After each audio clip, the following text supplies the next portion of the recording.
Hello, my name's Camilla. They say family protects you. Mine handed over the home I built, brick by brick, with my own hands, to my sister's husband's family. And they did it smiling, like I should have thanked them for the favor. They called it sharing, called me generous, said I wouldn't mind. But what they really meant was, she won't fight, she never does. They gave away my keys, replaced my name, erased me from every photo. What happens when the quiet one finally says no? And why did it take losing everything to realize I was never in their story to begin with? They say if you give enough, people start expecting it. And if you give too quietly, they forget it was ever yours to give. I built that lake house from the ground up. 15 years of overtime checks, skipped vacations, and secondhand furniture so I could afford real granite countertops, French doors, and a screened-in porch that faced the water. It wasn't just a house. It was the only thing I'd ever made that couldn't be taken away with a thank you card and a smile. Or so I thought. The invitation to dinner came on a Tuesday. Vera, my mother, texted in all caps. Family dinner this Saturday at Alto's, mandatory. No explanation, no pleasantries, just a time and a place. Alto's wasn't the kind of spot you visited on a whim. It was where people celebrated anniversaries with dry-aged steak and handed out cigars with dessert. The last time I'd eaten, there was after I closed on the lake house, alone. I paid the bill with cash and told the waiter it was my win day. I arrived 5 minutes early, wearing a navy dress that I knew Vera would call basic. Seraphine was already at the table, glowing like a pageant queen in silk and teeth.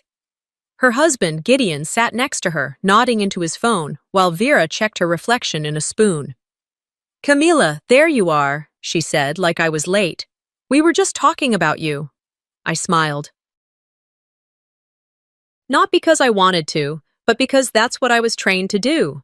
The dinner started polite, too polite. Vera complimented Seraphine's latest charity gala. Silas, my father, asked Gideon about market trends. I ate slowly, barely tasting the food. Something was off. The air had that charged stillness, like the moment before a thunderstorm. Then came dessert, and Vera's announcement. "We've decided," she said, her voice lilting like it was a wedding toast, "that Seraphine and Gideon's family will be using the lake house this summer. It's perfect for their anniversary reception. Don't you agree?" My fork paused midair. Gideon chuckled. "Really generous of the family, Camilla." And then Silas, quiet, loyal Silas, pulled a key from his pocket and handed it down the table like it was a bread basket. It slid past the candles, past the untouched creme brulee, and landed beside Gideon's wine glass. No one looked at me. No one asked. I lowered my fork, wiped my mouth, and sat straighter.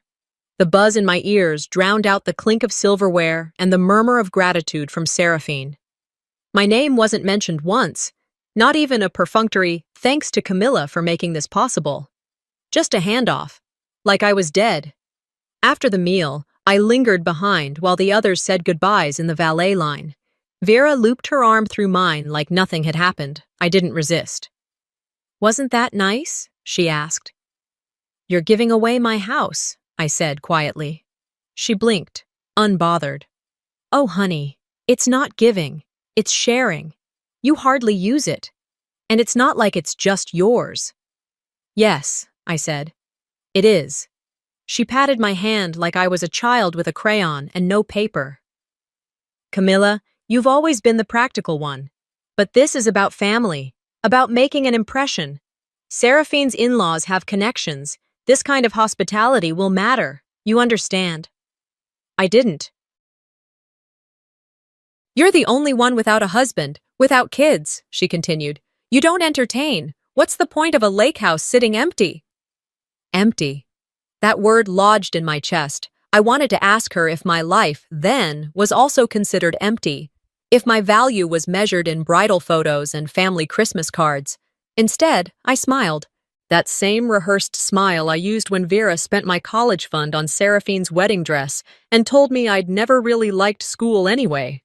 That same smile I used when I got laid off and she said, "Well, you never really had a career, more like hobbies." She didn't notice it then. She didn't notice it now. And maybe that's what finally broke me. Not the key being handed off. Not the assumption that my silence meant approval. Not even the rewrite of ownership. But the realization that I had spent my entire adult life being edited out of my own story. So I raised my glass. To family, I said. And I meant it. Because no one teaches you more about betrayal than the people who swore they'd protect you. I drank. I smiled. And in that moment, something deep inside me fractured clean. The next morning, I opened my phone out of habit and saw it. First as a notification, then as a flood. My cousin Mandy had tagged me in a comment. "Thought you'd be here," she wrote, followed by a winking emoji I didn't know how to interpret. The link was to a public album posted by Gideon's sister, Laurel. "Celebrating love and legacy at the lake house," the caption read. My lake house. I clicked through the photos in a kind of daze. There was the front porch, now strung with fairy lights and cheap tulle. The wreath on the door wasn't mine. Inside, the furniture had been rearranged. A buffet table covered my reclaimed wood console. They'd moved my reading chair. In one photo, Vera stood in front of the fireplace, raising a glass. Behind her, where I had once hung a black and white photo of my first construction crew, men who helped me build that place brick by brick, was now some generic canvas with brushstrokes that screamed, "Home goods clearance." Seraphine was wearing white, not off-white, wedding white. Her hair was curled like it always was during major PR events. Her smile reached just shy of her eyes.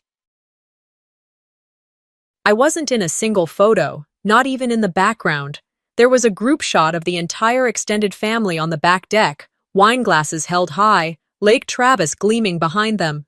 Every cousin, every niece and nephew, even Uncle Tom, who hated boats. Everyone was there. Everyone but me. I stared at the screen, jaw tight, hands still. I wasn't surprised, not really. This wasn't the first time something like this had happened, but it was the first time I felt like I'd been officially deleted. The captions rubbed it in, phrases like, "Our family's lake retreat," and "The legacy continues." Legacy. That word stuck, like the past had been rewritten and I'd been written out entirely. I went back through my own phone, scrolled until I found the pictures from when I first bought the land. I'd brought Mom and Dad to the empty lot, handed them hard hats like it was a joke. Vera had laughed, and said, "Camila, are you sure this isn't too much for you?" But when the walls went up and the deck wrapped around the hill's edge like a promise, she changed her tune. "You always did things your own way," she'd told me once, standing in the kitchen before the cabinets were even installed. "Maybe it's not the way we do it, but it's something." Now none of it was mine, not in their eyes. Later that afternoon, I called Isley. She picked up on the second ring. "You saw it?" I asked. "I saw it," she said. Her voice had that steady tone she used in court when opposing counsel tried to gaslight a client. "Are you okay?" I let out a breath. "What do you think?" "I think you just got erased, not overlooked. There's a difference." "I don't want to be the bitter daughter who complains about not being included," I said. Isley didn't miss a beat. "You're not complaining. You're documenting." That stuck with me. It sounded more like an instruction than a comfort. By evening, I had printed out every photo from the album. I circled each face with a red pen, one by one. Underneath each, I wrote the same word, witness. Not accuser, not enemy, just witness. People who saw it happen. People who knew I existed and still played along. I sealed them in an envelope and slid it into the safe I kept beneath the kitchen sink, the one most people overlooked. I didn't cry. I didn't call anyone. I didn't post a response. I kept the silence. But this time, it wasn't passive. It was deliberate. They celebrated unity by removing the one person who held the place together. I didn't knock when I walked in. I didn't have to. It used to be my home. The drive out to the lake that Saturday was quiet. No music, no podcasts, no distractions, just the hum of the road and the steady ache behind my ribs. I hadn't planned the visit. I hadn't told anyone. I just needed to see it for myself, to confirm what I already knew but hadn't fully allowed myself to absorb. As I turned onto the gravel driveway, I had to brake.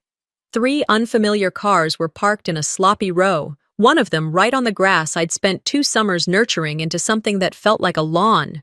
The air smelled different. Someone had sprayed citrus cleaner or an air freshener. There was a new welcome mat at the door that said, "Home Sweet Home." The font was too bubbly, too cheery, too foreign. It might as well have been in another language. I slid my key into the lock. It turned, but not easily. Like the house hesitated to let me in. The moment I stepped inside, I knew something was wrong. The scent hit me first, not cedar and soft laundry, but lavender and some overly sweet floral thing that clung to the walls. The foyer was colder than I remembered. The console table I'd built from reclaimed barnwood was missing, replaced by a metal and glass monstrosity that looked like it belonged in a chain hotel. The family photo that used to sit there, me as a child, Vera in a denim vest, Silas with hair still thick, gone. I walked slowly through the living room, my footsteps quiet on the refinished hardwood. I noticed the rugs had changed. The blue velvet couch I'd splurged on was still there, but its pillows had been switched out for beige ones, neutral tones, generic, tasteless. But it was the fireplace that stopped me. There, above the mantel, hung a framed photo, Seraphine and Gideon, their son, and Gideon's parents. Dressed in all white, standing in front of the lake at sunset, arms linked like they were posing for a holiday card. The caption at the bottom read, "The legacy continues." I didn't remember ever hating a piece of wall art before. My hands curled into fists. My chest felt too small for the air it held. I walked down the hallway, past the guest bath, past what used to be my study. It was now a nursery, not a child's room, a curated nursery. Cream curtains, animal prints, a rocking chair that looked like it had never rocked anything real. In the bedroom, I found my mother's quilt gone, the one she'd hand-stitched over months while watching reruns of Columbo and sipping tea. She made it for me when I closed on the house, said every woman should have something soft that couldn't be stolen. Now it was gone, and in its place lay a throw blanket in muted grays with tags still attached. I stood in the middle of that room and felt like I was falling without moving. They hadn't just borrowed the house, they had overwritten it, scrubbed my presence out like a typo. My mind drifted back to the early days. The first time I laid tile in the kitchen with calloused fingers and aching knees. How I'd spent that entire spring painting the cabinets myself, late into the night, one coat at a time. The door handles were chosen after hours of debate. I still remembered holding 2 samples in the aisle at Home Depot, calling Vera for her opinion, only for her to say, "You'll change your mind anyway, just pick one." But I didn't. I stuck with my choice, like I'd done with the land, like I'd done with my life. I walked through the house slowly, methodically, noting every detail. I didn't cry, I didn't scream. I pulled out my phone and opened the video recorder. I panned over the new photos, the beige walls, the kitchen now stocked with mugs that read Gigi's house and lake vibes only. I spoke as I recorded, my voice steady and quiet. I pointed out what used to be there, where the quilt was, where the bookshelf I built from pine used to stand, where the painting I bought at the farmer's market hung until someone decided it didn't match the new aesthetic. "This was mine," I said into the camera. "Not shared, not borrowed, mine." I didn't know what I'd do with the footage, maybe nothing, maybe everything. But in that moment, I needed a record, proof that I hadn't imagined my own life. By the time I left, the sky had begun to change color. That soft, golden hour that made the lake shimmer in ways I'd once described as magic. But it wasn't magic anymore, it was marketing. I locked the door behind me, the key catching a little more than before. I didn't lose a house that day, I lost a history. And they'd replaced it with a lie. The footage was clear. My name was gone from the walls, and I started to wonder if it was disappearing from more than just the decor. 3 days later, I drove across town to the modest 1-story house where my parents had lived since I was in middle school. Silas had texted me earlier that morning. "If you're coming, come before noon. Your mom's got errands." That was his way of saying he'd talk, but only if Vera wasn't there to do the talking for him. I parked along the curb, noticing the hydrangeas I planted last spring were gone, replaced by rocks and mulch. Somehow, that felt symbolic. I walked up the familiar steps, knocked once, and opened the door. He never locked it. Dad was in the kitchen, stirring sugar into his coffee like he always did. One packet, stir 5 times, tap the spoon twice. "Hey, Cam," he said, not looking up. I didn't waste time. "Did you agree to give them the house?" His spoon paused mid-stir. He sighed, not with guilt, but with the weariness of a man who'd avoided conflict for too long. "It's not giving exactly," he muttered. "You're part of the family. That means it's ours, not yours." His words didn't sting. They sliced, quietly, surgically. I stood there for a moment, letting them settle. Then I asked, "Did you sign anything?"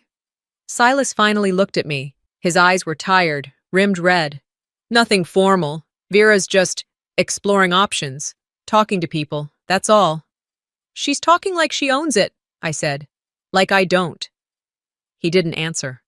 I walked out without another word. Back at my condo, I opened my file cabinet, found the folder marked Lake House Title Deed, and laid the paperwork across the dining table. My name was there, in bold print. I hadn't taken out loans under someone else's name. I hadn't borrowed. I hadn't co-signed. This house was mine. I called the Travis County Records Office. A polite woman named Susan checked the system for any recent filings.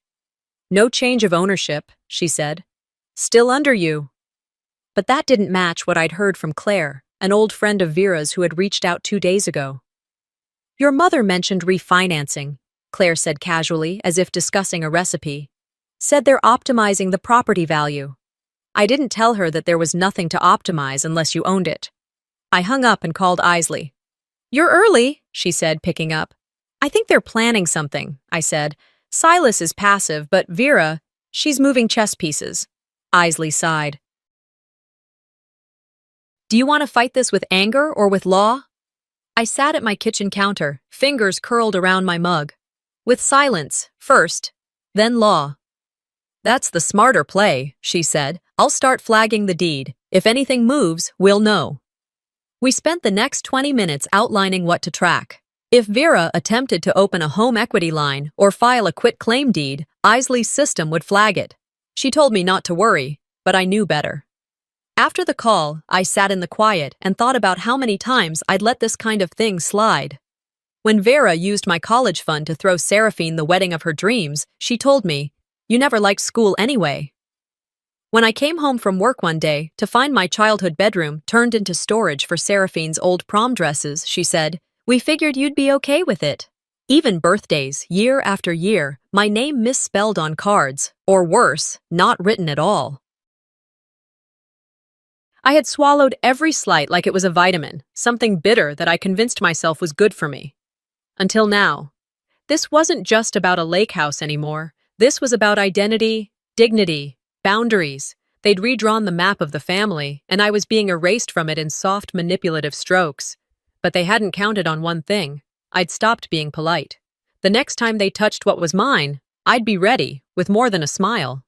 They took my silence as surrender. That was their first mistake. It started with a ping, then 2, then 7. My phone lit up like a slot machine at 6:40 that morning. My notifications were filled with congratulatory messages, but not to me, to Seraphine. I rubbed the sleep from my eyes and clicked the first link. It was an interview she had done with a local lifestyle blog, a glowing spread titled "At Home with the Davenports, Family, Legacy, and Lake Views." The article called the house a cherished family heirloom passed down from Vera and Silas to their eldest daughter and her growing family. There were photos too, professional ones. The lake behind them shimmered like a staged memory. Seraphine stood on the deck in a cream-wrapped dress, Gideon's arm slung lightly around her waist, their child in a sailor romper. The kicker, my name didn't appear once, not even in the fine print. I scrolled through the comments. Dozens of them, from family, friends, people I hadn't seen in years. "So proud of you, Seraphine. What a beautiful tribute to your parents." This is what legacy looks like. Legacy. That word had become a weapon, sharpened by omission. Then came the group chat. I'd been part of it for years. The McKinney Circle, Vera had called it, a family text thread meant to keep us close. This morning, it was a chorus of backpats. Gideon's sister sent a clapping emoji. Aunt Denise wrote, "What a gorgeous home. You two deserve it." Then Mandy, bless her, wrote, "Didn't Camilla build that house?" A pause. Then Vera responded, casually, "Camilla's always been generous." I stared at the screen for a long time. The way she wrote it, past tense, wrapped in a compliment, so no one could call it what it was. A dismissal. I didn't reply. I didn't explain. I didn't defend. I left the chat, quietly, but not passively. After breakfast, I pulled out my laptop and opened a blank document. My hands were steady. My heart was calm. The words came like rainfall, not fast, but constant. "To whom it may concern," I began. And then I wrote, not with rage, not with sarcasm, but with precision. I stated the facts, that I was the legal owner of the Lake Travis property, that no transfer had been agreed to, that any public representations implying otherwise were false and should cease immediately. "You may tell any story you like," I ended, "but do not use what I built to do it." I printed 3 copies, signed them, slipped each one into a crisp envelope. The next day, I mailed them via certified delivery, one to Vera, one to Seraphine, and one to Gideon's office. I didn't text to warn them. I didn't follow up. I let the paper speak. That evening, I had wine with Isley. She skimmed the letter while I sipped from my glass. "This," she said, folding the page with a smirk, "is precise, like a scalpel." I shrugged. "I'm not trying to destroy them. I'm removing myself from their myth." Isley lifted her glass. "To boundaries." We clinked. That night, lying in bed, I didn't feel vindicated. I didn't feel victorious. But I did feel clear. This wasn't about the house anymore. It was about refusing to be rewritten. They used my home to build their narrative. I just reclaimed the pen. The silence that followed my letter wasn't peace. It was planning. Roughly 4 weeks had passed since I mailed the envelopes. Not a word from Vera. No response from Seraphine. Just an eerie, manufactured calm. The kind of stillness that comes before a siren wails. It was late on a Tuesday when I got the first clue. An email from my title insurance provider flagged a routine inquiry. Normally, that wouldn't raise any alarm. Banks check titles all the time. But something about the sender's name gnawed at me. A lender I'd never used, with an address linked to a firm 2 counties away. I called them. A young man answered. His voice was polished and upbeat. "Hi, yes, I'm following up on a refinance inquiry for a lakefront property in Lake Travis," I said. "Sure," he replied. "Can I get the file number?" I gave him the address. "Oh," he said after a pause. "Are you Seraphine?" I stopped breathing. "No," I said flatly. "I'm Camilla McKinney, the owner." Another pause. A longer one. I'm going to have to transfer you." He didn't. He hung up. That's when I opened my file drawer again and pulled everything out. The deed, the tax records, every letter of correspondence with the county. I laid it all out across the table like it was trial evidence. My name, in black ink, my signature, no co-signers, no shared inheritance. I flipped through an envelope marked Power of Attorney, and my chest tightened. It was a copy, faint ink, but there it was. A document filed over a year ago while I was in Spain on business, dated and notarized, signed by me. Except it wasn't my signature. They didn't even get the curve on the C right. I called Isley. "Do you have access to a scanner?" she asked. "Already done," I said. "I sent it to your inbox." 20 minutes later, she called me back. "It's fraudulent," she said. "Sloppy, too. They didn't even use your current mailing address." My stomach twisted. "You think they're trying to sell it?" "Not yet," she said, "but someone's laying groundwork." This looks like prep for a title transfer. They're testing the waters." That same evening, around 8:15, I got another email, this one by accident. It was sent from a paralegal at a firm in Dallas. A thread titled Lake Legacy, Ownership Update had a long internal exchange. The message that followed said, "Once the anniversary event is done, we'll finalize the ownership change quietly. Just need the POA and post-date verification. I sat frozen. So they were waiting, planning to cement it all once Seraphine's big party tied everything together. Ribbons and lies, sealed with a backdated contract. I didn't scream. I didn't slam anything. I didn't call Vera. I forwarded the email to Isley. "This," she wrote back 10 minutes later, "is gold." By Friday, the cease and desist was drafted. 4 pages. Cold, clean, final. I had no interest in a family discussion.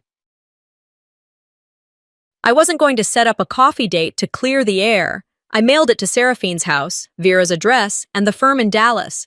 Certified, return receipt, tracked to the minute. The following Monday, I filed an injunction application at the county clerk's office with Isley by my side. It was quiet, almost anticlimactic. A woman behind the desk stamped it with a thud and said, "You're good," just like that. I left the building with the faint sense that I'd finally closed a door that had been creaking open for years. That night, I made tea and sat at the kitchen window. The street was calm. Lights flickered across the other homes. I thought about how the younger version of me would have handled all this. She'd have begged, pleaded, asked, "Why? Why would you do this to me?" But this version of me, she didn't ask for permission. She didn't wait to be included. They forged a signature. I forged a boundary they'll never cross again. They tried to steal my house. I gave them something they couldn't delete, evidence. It took exactly 2 weeks after the cease and desist was filed for them to strike back, not with legal paperwork, but with something far more public and polished. I was sipping coffee on a Sunday morning when I saw it. An article featured on the front page of the local lifestyle section, "Legacy at the Lake, a Davenport family story." The title alone set my jaw tight. The piece opened with a sweeping description of the lake house. A timeless retreat gifted through generations, now lovingly maintained by Seraphine Davenport and her husband Gideon. It went on to detail their commitment to preserving family history and honoring the vision of Vera and Silas McKinney. There was no mention of me. Not a footnote, not a quote, just a single reference, buried deep, where Vera was quoted as saying, "We've always considered Seraphine the natural steward of the property. She's made it a home." Natural steward. Like I was a placeholder, a project manager who handed over the keys once the paint dried. I stared at the page until the letters blurred. By noon, it had already been posted on social media and reshared across every corner of the McKinney family's digital world. My phone buzzed with passive-aggressive pings from relatives. "So proud of Seraphine. Looks beautiful." A real legacy moment. No one texted me directly, except Mandy, always Mandy. Her message read, "You okay?" I didn't respond. I didn't need to. She knew. The following Tuesday, I got a text from Vera. "Family dinner this Friday. No drama, just food." I almost laughed. But then I saw the attached image, a long table set for 16, a vase of lilies at the center. That was my mother's favorite flower, one I hadn't seen in Vera's house since before she started copying Seraphine's interior decorator. I stared at the invitation for a full minute before texting one word. "I'll come." Friday night came too fast. I arrived exactly on time, not early, not late. I wore black, not for drama, just clarity. Everyone was already seated when I walked in. Seraphine gave me a tight smile. Gideon nodded like he'd just spotted an employee he didn't want to acknowledge. Vera waved me toward the end of the table, next to Uncle Tom, who smelled like mouthwash and wood varnish. We ate in awkward politeness, roasted chicken, asparagus. Warm rolls from a bakery I used to drive Mom to on Sundays. After dessert, lemon bars, Vera's idea of sophistication, she stood and tapped a fork to her glass. "We've had some misunderstandings lately," she began, "but tonight is about healing, about coming back together." I felt my stomach turn, the gall, the smooth, orchestrated manipulation. She continued, "Let's not dwell on mistakes. Let's move forward as a family." That was my cue. I stood slowly, pulling the small flash drive from my coat pocket. Calm, measured. "Before we move forward," I said, Let's make sure we're not standing on a lie. I walked over to the TV, mounted to the wall above the fireplace, and plugged in the drive. The room shifted. Silence, like gravity. The recording began. It was audio only, but clear. Seraphine's voice, clipped and confident. After the event, we'll finalize the paperwork. Camila won't fight. It's always been easier with her. The pause that followed was thick. Then my voice on the recording. You may tell any story you like, but don't use what I built to do it. Gasps. Shuffling chairs. Someone whispered, "Oh my God." Vera's expression froze mid-smile. Seraphine's mouth parted, ready to speak. I didn't let her. You stole my home, I said, my voice even. You told the world a lie. I just told it the truth. No yelling, no tears. Just air, finally moving in the room. Uncle Tom coughed. Aunt Denise looked away. Gideon reached for his wine, as if pretending this wasn't happening would erase it. Vera started to speak. Camila, this isn't... I held up my hand. I don't need your apology, I said, and I don't need your version of events. I turned to Seraphine. You wanted to erase me, but I recorded the part you didn't script. And just like that, I sat back down. No one clapped, no one cheered. But for the first time, no one interrupted. I didn't need their approval, just the room to speak, finally, without interruption. The silence they gave me wasn't permission. It was proof they thought I wouldn't fight, and they were wrong. 2 days after the family dinner, I was sitting at my dining table, going over the copies of court filings with Isley on speakerphone when my email chimed. The subject line read, "Footage you might want to see." It was from Paul Jenkins, our old next-door neighbor from the lake house. I hadn't heard from him in years. Curious, I opened the message. There was a Dropbox link and a short note. Camila, I thought this might be relevant to everything you've been going through. My security camera caught this about a month ago. It didn't feel right not to share. I clicked the video. It was grainy, angled from the edge of Paul's driveway, but the footage was unmistakable. Vera and Silas were at the front door of the lake house. With them were Gideon's parents. I watched as Silas fumbled with keys and handed a set to Gideon's father. Vera stood beside him, arms crossed, nodding like it was a real estate transaction. The sound quality was faint, but when Vera turned slightly toward the camera, her voice was caught just enough to register. She won't be a problem, she said. Camila's always been polite. The way she said it, it wasn't a compliment, it was a weapon. My restraint had been their permission slip. I forwarded the clip to Isley. No words, just the video. The next day, we went down to the county clerk's office. I brought the footage, the forged POA, and the cease and desist documentation. Isley brought her binder, color-coded, labeled. She always came prepared like she expected someone to challenge her authority. This isn't just a property matter anymore, she told the clerk. It's fraud, intent to transfer without consent, and public misrepresentation of ownership.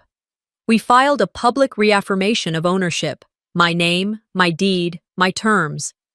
A formal complaint against Vera and Seraphine went to the county's Civil Fraud Division. Isley made sure everything was stamped, sealed, tracked. It felt good, not victorious, not vindictive, just solid. I didn't call Vera. I didn't notify Seraphine. I let the papers arrive at their doorsteps with quiet thunder. That weekend, I drove back to the lake house. It was the first time in weeks I went there without a stomach full of knots. The air was cooler, the driveway empty. I let myself in and walked through slowly. I wasn't inspecting this time. I wasn't documenting. I was just being. I ended up in the hall closet. It was half empty, a few dusty boxes shoved to the back. I hadn't looked in there since the remodel. Behind a stack of old Christmas lights and water filters, I saw a manila envelope, yellowed with age. My name was written across the front in my mother's handwriting. Not Vera's. My real mother, Lena. My breath caught in my throat. I opened it carefully. Inside was a single sheet of paper, folded 3 times. The ink had faded slightly, but her handwriting was unmistakable, slanted, neat, always with a little curve on her Y's. Camila, it began. If you're reading this, it means you're still fighting. And I want you to know, you were always meant to. I saw the way you looked at that lot, even before the first board went down. You saw a future. You built it from nothing. You created something lasting. Don't let anyone take that from you. Not with a smile, not with a favor, not with family ties that tie you down. This house is yours, not because you paid for it, but because you poured yourself into it. Don't ever let anyone call it theirs. My hands shook. I sat down on the closet floor. It wasn't just a letter. It was a bridge between who I'd always tried to be and who I was finally becoming. I read it again, and then one more time. Eventually, I moved to the porch, letter still in hand. The lake shimmered in the late afternoon light, and for once, I wasn't thinking about who might show up or what they might say. I wasn't angry. I wasn't even sad. I was seen by the one voice that never once made me earn my worth. They tried to erase me. But my mother wrote me back into the story. I wasn't fighting anymore. I was living. On land I built. In peace they could no longer distort. A few quiet weeks passed. I stayed at the lake house full-time now. No more weekend drives, no more bouncing between two lives. Just one. The one I'd created for myself. The one I had fought to keep. The air felt different out here. Cleaner maybe, or just quieter. I stopped waking up with tension in my chest. The silence that used to feel like loneliness now felt like clarity. I hadn't heard from Vera since the night of the dinner. Not a call, not a note. Just a void that, strangely, no longer needed filling. Silas, though, he sent a card. A folded piece of stationery with his name scribbled in the corner. I didn't know what to say then. I still don't. But I saw the photo. It was yours. It always was. It wasn't an apology, not really. But it wasn't nothing. That, for him, was a kind of confession. Seraphine disappeared completely from my feed. No more lifestyle features, no curated posts, no updates on the lake house they tried to rename as their own. The local paper issued a correction, a footnote at the bottom of the online article. No headline, no bold letters, just a dry clarification. An earlier version of this article misstated the ownership of the Lake Travis property. We regret the error. I didn't need more than that. Around town, people whispered. Some avoided eye contact at the grocery store. Others nodded subtly when they passed me by, as if to say, "We know." A few went out of their way to ask if I was okay. I always gave the same answer. Better now. Healing didn't come all at once. It never does. I started with the living room. The beige paint they had slapped on the walls was the first thing to go. I repainted it a soft sage green, the color I originally chose when I built the house. It took me 2 weekends and a lot of aching shoulders, but every stroke felt like reclamation. I found the old quilt Lena made tucked behind boxes in the hallway closet. It still smelled faintly like her, lavender and ivory soap. I washed it gently, then draped it back over the sofa, exactly where it belonged. Some photos I deleted, some I kept. I threw out the ones that felt like props, staged for an audience. But I framed one image of the house under construction, me in overalls, holding a blueprint and squinting into the sun. That one stayed. One evening, not long after repainting, Eunice came to visit. She didn't say much. She never did. We sat on the porch swing, mugs of tea in hand. The lake shimmered below us. She looked out over the water, then back at me. Her eyes, still sharp despite her age, settled on mine. "You didn't just save the house, you saved yourself," she said. I nodded. No tears. Just acknowledgement. That night, I cleaned out the last junk drawer. A cracked pen, a pair of scissors, expired batteries. Underneath it all, I found the disposable camera I'd bought months earlier, back when I thought I might photograph the garden I never planted. I loaded it.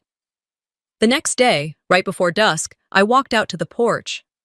The light was soft, stretching golden across the deck and the trees behind it. I set the camera on the railing, aimed it just right, and pressed the timer. Then I sat in the swing, wrapped Lena's quilt around my shoulders, and cradled a warm mug between my hands. The shutter clicked, I posted the photo to my social media without a caption at first. Let it breathe. Then, I added one line. Some things aren't taken. They're reclaimed. Sometimes the deepest betrayal doesn't come from strangers, it comes from the people who were supposed to protect you. This story wasn't just about a house. It was about reclaiming a voice that had been quiet for far too long. Have you ever been erased from your own family's story? If this resonated with you, I'd love to hear your experience in the comments. And don't forget to subscribe for more true stories that dig deep into family, forgiveness, and quiet strength. Hi, my name's Raylene. I'm a welder, been one most of my life. And last Thanksgiving, my own mother asked me not to come, said it would make things easier for everyone. Turns out, everyone didn't include me. What hurt more wasn't the disinvitation. It was realizing I'd been quietly erased long before that dinner. My sister called herself an only child, while I was still paying her law school tuition. They sat around a table I helped keep standing, and acted like I never existed. How do you stay silent when your silence is the only thing they've ever thanked you for? And what happens when you stop paying? To be forgotten? The call came in right after lunch. I had just finished rinsing my thermos at the back sink of the shop when my phone buzzed with a name I hadn't seen all week. Mom. We don't talk much on the phone anymore. Texts mostly. Hope you're well. Call when you can. Craig's coming by this weekend. Basic things. Things that don't require follow-ups. But she called. That was different. I stepped outside, past the steel bins and the scrap pile, and pressed the phone to my ear. Her voice was soft, measured like she had practiced it in her head. Raylene, honey, about Thanksgiving, she started. We've been thinking it might be easier if you didn't come this year. You know, just to keep things comfortable for everyone. That was it. No explanation, no ask, no pause to wait for what I thought. Just that. I didn't say anything. I let her finish whatever justification she had rehearsed. But it didn't matter. I wasn't invited. It wasn't like I'd been planning a grand entrance or anything. I wasn't bringing anyone. I wasn't even planning to stay long. Just the usual. Drop off the turkey. Eat the side dishes no one else wanted to claim. Smile through the awkward conversations, and leave before the wine started making people too honest. But still, I had ordered the smoked bird from the same place I had every year since Dad passed. I'd paid in advance. I'd even picked out a cinnamon glaze to try this time, thinking it might actually make a difference this year. Comfortable, I whispered after the call ended. Comfortable for who? I walked back into the shop and nodded to Mike, one of my guys, who didn't ask why I looked like I'd swallowed a brick. I didn't want to cry in front of him, or anyone, really. So I put my helmet on. The Ray sticker on the side was peeling from years of heat and time. Dad had given me that name when I was 15, and welding my first toolbox frame. He was the one who told me I had hands smarter than most heads. He was also the last person in the family who ever introduced me proudly. I powered up the torch. The hiss of gas and flash of blue light grounded me. Sparks flew, metal bent. Everything made sense again, until the job was done and I was left with silence. After my shift, I took the long way home. The road curved through the edge of town, past the feed store and the billboard advertising Jolene's firm in training as future legal leaders. Her photo was there, arms crossed, confident, clean, everything in place. I pulled into my driveway just as dusk was settling. The streetlights hadn't come on yet, but I didn't bother turning on my porch light. Inside, the house was quiet. My boots landed next to the bench by the door. I walked straight to the fridge and opened it, staring at the shelves like something might rearrange itself into comfort. There it was, the brine starter kit, fresh rosemary, orange peel, peppercorn. A tradition, I guess. One I held onto for longer than I should have. I pulled it out and stood over the sink for a moment. The air smelled sharp from the citrus. Clean. Hopeful. I held the bag a second longer, then dropped it straight into the trash. I didn't cry. I thought maybe I would, but it didn't come. Instead, I checked the family group chat. My name hadn't been mentioned once that day. Not even a Ray, you okay? Or, where you at? Nothing. Photos of table arrangements. Linen napkins folded like little birds. Jolene's boyfriend Craig was tagged in a post showing off the wine he brought. That man has never said a word to me. Never shook my hand. Not once. The caption under the photo said, "So lucky to have such a perfect, polished evening planned with people who matter most." People who matter most. It wasn't just a missed call anymore. It was a message. I thought about texting Mom back. Just a single line. "Thank you for the clarity." But I didn't. I didn't go to the garage either. Not yet. I sat at the kitchen table, lights off, shadows long and quiet around me. Through the garage door's small window, I could see the blue glow of my torch setup.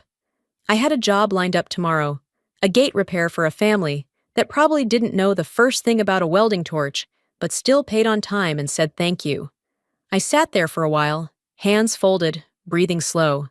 Then I whispered it to the dark. So this is who I am to them. I didn't sleep that night. I lay on the couch, fully clothed, eyes open in the dark. The hum from the fridge was louder than usual, and every time the heat kicked on, it startled me. At some point, I moved to the kitchen, poured black coffee into a chipped mug, and sat back at the table where everything had started to shift. By sunrise, I still hadn't turned on the lights. It wasn't until mid-morning that I finally got up and grabbed my phone.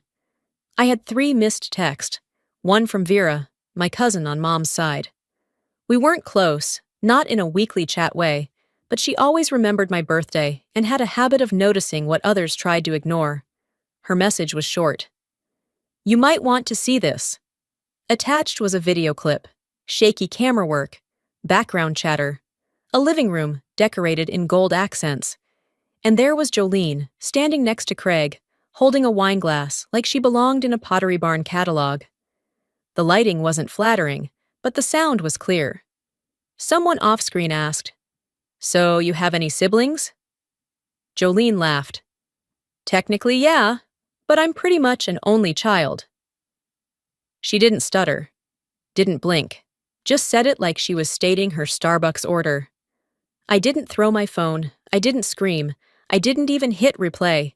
I just stood there, still holding the mug, now cold in my hand, and looked out the window. That line, it wasn't the first betrayal, but it was the most honest, because it proved something I'd been trying not to believe for years. It wasn't just that they forgot me, it's that they meant to. Later that afternoon, I stopped at the gas station on my way to the hardware supply store. I had to pick up a new grinder wheel and a box of gloves. I wasn't planning to go inside, but I needed caffeine. The coffee machine was busted, so I grabbed a bottled one from the fridge near the register. That's when I saw the newspaper. It was sitting right there by the cash wrap, folded open to the community section. The headline read, "Celebrating Local Success. The Madison family hosts Thanksgiving in Tulsa." There was a full-color photo. Jolene in the center, Craig standing just behind her, with his hand resting on her shoulder. Mom and Dad on either side of them, dressed like they were auditioning for a catalog spread. Their house looked cleaner than I remembered it. It was the house I was still helping pay for. My name wasn't in the article, not in the caption, not even as a passing mention. I stared at it for a few seconds longer than I should have. The cashier asked if I needed anything else, and I shook my head. My voice wouldn't have worked even if I'd tried. Back at the shop, I kept to myself. Mike could tell I wasn't in the mood, and to his credit, he didn't push. We had a couple minor repairs that day, hinges on a metal gate, a custom trailer hitch, nothing that required too much brain power. I took the bathroom break mid-afternoon. That's when I remembered it. The conversation from months ago. One of the rare times Jolene and I were alone, just the two of us. I had said, "You can joke all you want, call me Metal Mouth, or Scrap Queen to your friends. I don't care, just don't ever say you're an only child. That's the one thing I ask." She'd nodded. Not a word of argument. No roll of her eyes. Just nodded and moved on. And now, here we were. I rinsed the grease off my fingers, stared at my reflection in the mirror. I looked tired, but not broken. worn but not soft. That night, I went through my phone and turned off the tuition payment reminders. All of them. The email notices from Jolene's school. The calendar pop-ups. I deleted the recurring grocery order I used to send to Mom's place every year.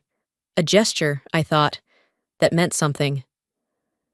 I opened my laptop and started printing. Not to start a fight, not to prove a point, just to document the things I knew they'd pretend didn't happen. Tuition receipts, wire transfers, screenshots of texts and requests, the mortgage assistance documents I signed when they needed help just for a little while. It took an hour.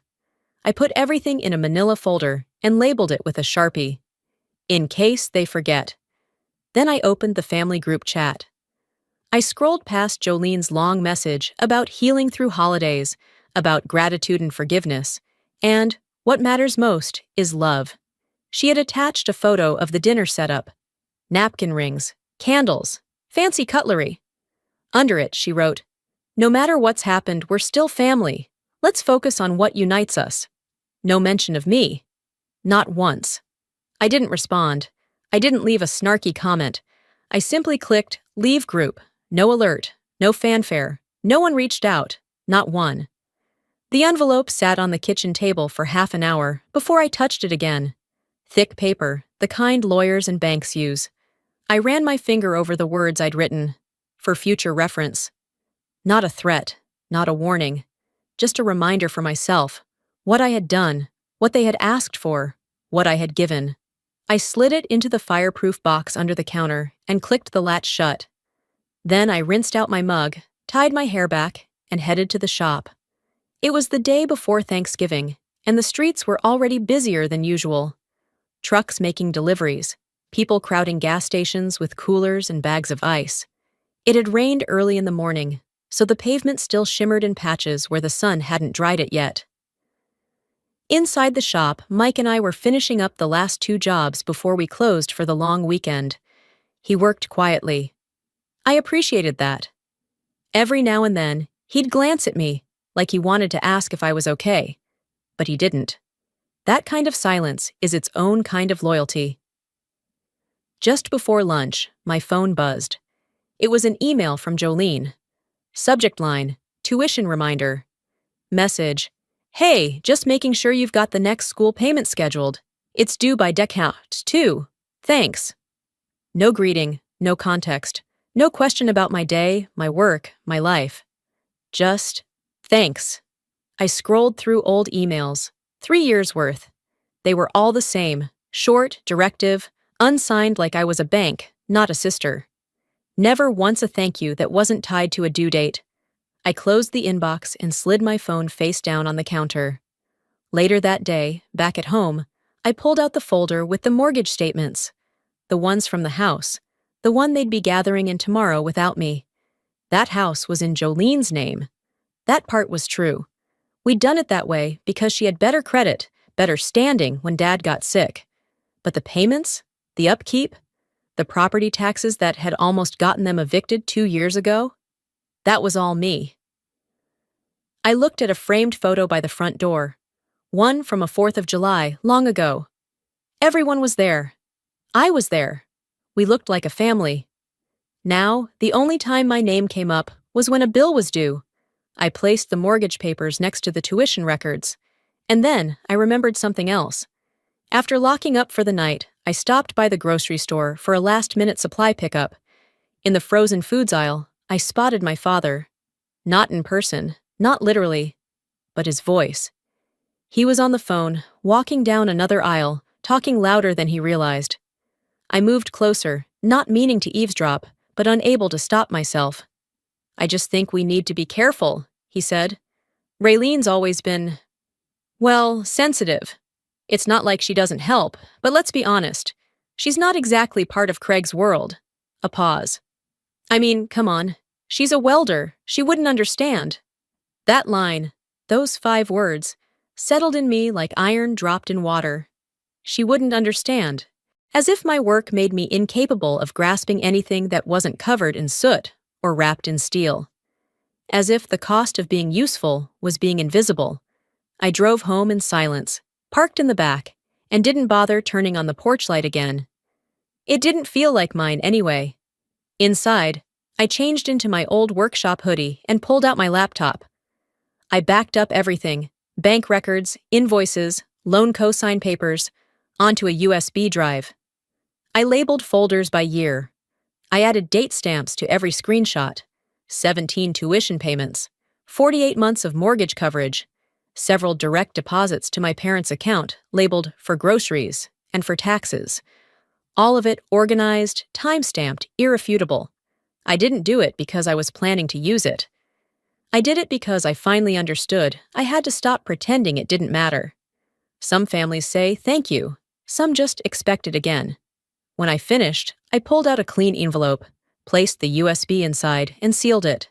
In permanent marker, I wrote, "For future reference, Ignace." Then, I put it next to the plaque I got when I finished my apprenticeship, before Jolene even started college. The irony didn't feel poetic, it just felt true. I didn't sleep in that morning, not because I had anything pressing to do, but because my body no longer knew what rest was supposed to feel like. The air inside the house was cold and still. I kept the curtains drawn, not to hide, but to keep the world at arm's length for a little while longer. Thanksgiving had always felt more like an obligation than a celebration, but this year, it felt like a statement, a confirmation. The dinner table was set across town in the same house I'd helped save more than once, and my name wouldn't be spoken over mashed potatoes or beneath fake laughter. I heated up leftover chili and sat on the couch with a blanket over my knees. I didn't bother with music or TV. The silence suited me better. At 10:42 a.m., my phone buzzed. The text came from Mom, but the message, it wasn't meant for me. "Let's keep it polished tonight. Don't worry about Raylene showing up. I told her it's for the best." There was no accidental about it. Not really. She might have hit the wrong contact, but the contents were perfectly deliberate.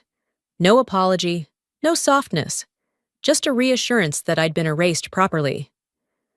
I stared at the screen long enough for the light to fade back to black. Not one part of me felt surprised. Not anymore. I set the phone on the table, face up. No need to hide from it now. By noon, the sounds outside began to shift. Car doors opening, laughter carrying over fences. Somewhere, a football game played on someone else's TV. I didn't mind being still. I didn't miss the noise. At 1:08 p.m., I got a message from Vera. She didn't say hello, didn't dance around it, just sent a video clip with no caption. She knew better than to sugarcoat. In the clip, Jolene stood in someone's living room, glass in hand, perfectly lit by fairy lights strung around the ceiling. Craig was next to her, nodding like he'd heard the story before. A woman's voice, off-screen, asked the question. "So, do you have any siblings?" Jolene smiled. "Well, I guess I'm technically not an only child, but in the ways that matter, yeah." It was said with the same tone you'd use to talk about bad weather. Mildly inconvenient. Out of your control. I watched it once. Then again. I didn't forward it. Didn't screen record. I just saved it and placed the phone screen down again. She said it like I'd never existed. And maybe, in her mind, I hadn't. Not in any version that fit the story she liked to tell. At 2:30, I joined a scheduled Zoom call with the Oklahoma Welding Women's Guild. I'd nearly forgotten I'd accepted the invite last month. They were honoring me with an award. Something small but kind. Blue Collar Excellence, Trailblazer Award. Someone introduced me by saying, "We need more women like Raylene, showing young girls that this kind of work is something to be proud of." I smiled. I thanked them. I meant every word. I didn't cry on camera, even when they asked if I wanted to say anything to other young women starting out. I said, "You don't have to dress it up. You don't have to apologize for getting your hands dirty. If it pays the bills and builds something real, it's worth more than a polished title that does nothing but decorate a resume." They clapped. A few typed messages into the chat box. I clicked Leave Meeting without waiting for it to end. I placed the award beside the envelope from earlier. 2 truths, one forged with effort, one sealed in silence. Later that evening, I returned to the table. This time, I opened my laptop, not to search, not to escape, but to create something I hadn't made before. A letter. Not addressed, not dated, just titled, If Questioned. I didn't start with anger. I started with timelines. Tuition breakdowns, semester by semester. Mortgage dates, grocery payments during flu season. Texts asking me to spot them again because Dad's check hadn't cleared. I included the first time I wasn't invited to dinner. The first time Jolene said, just keep it quiet about the house. The first time I was cropped out of a photo before it hit social media. It was just facts, no adjectives, no commentary. I wasn't writing to beg, I wasn't writing to shame. I was writing because truth had been drowned in enough half glasses of Chardonnay at that dining room table, and I didn't plan on letting that story be the only one anyone remembered. When I finished, I printed the letter and slipped it into the file folder alongside everything else. The folder was thick now, heavy in a way I could feel in my hands. I took it to the small safe I kept under the garage workbench, dialed the code, placed the folder gently inside. As I closed the door, I paused. I didn't feel triumphant. I felt prepared. I looked at the locked safe and whispered, I hope you never make me use it. The garage was still warm from earlier. I leaned against the workbench, arms crossed, staring at the safe. The door was locked. The folder was inside. That should have been the end of it. But I knew it wasn't. I walked back into the house, boot heels tapping against the concrete. The evening had settled in, heavy and quiet, the kind that makes everything sound louder than it is. I turned off the kitchen light, letting the soft orange hue from the porch seep in. Then I opened my laptop. It took a few seconds for the school's portal to load. I'd logged in so many times over the years. The browser autofilled the credentials. I navigated straight to the payments section. The pending charge sat at the top. Spring tuition, $19,000 and change. I didn't hesitate. One click, cancel, confirm. A small notification popped up. Authorization removed. Payment not scheduled. That was it. I sat there for a moment longer, then closed the lid, walked outside, and turned off the porch light. For the first time in years, I wasn't on call, not for them, not for her. Around 8:30 that night, the first text came in. Hey, did you forget the payment? I didn't respond. 15 minutes later. School's saying nothing's processed. Is there an issue? Still nothing.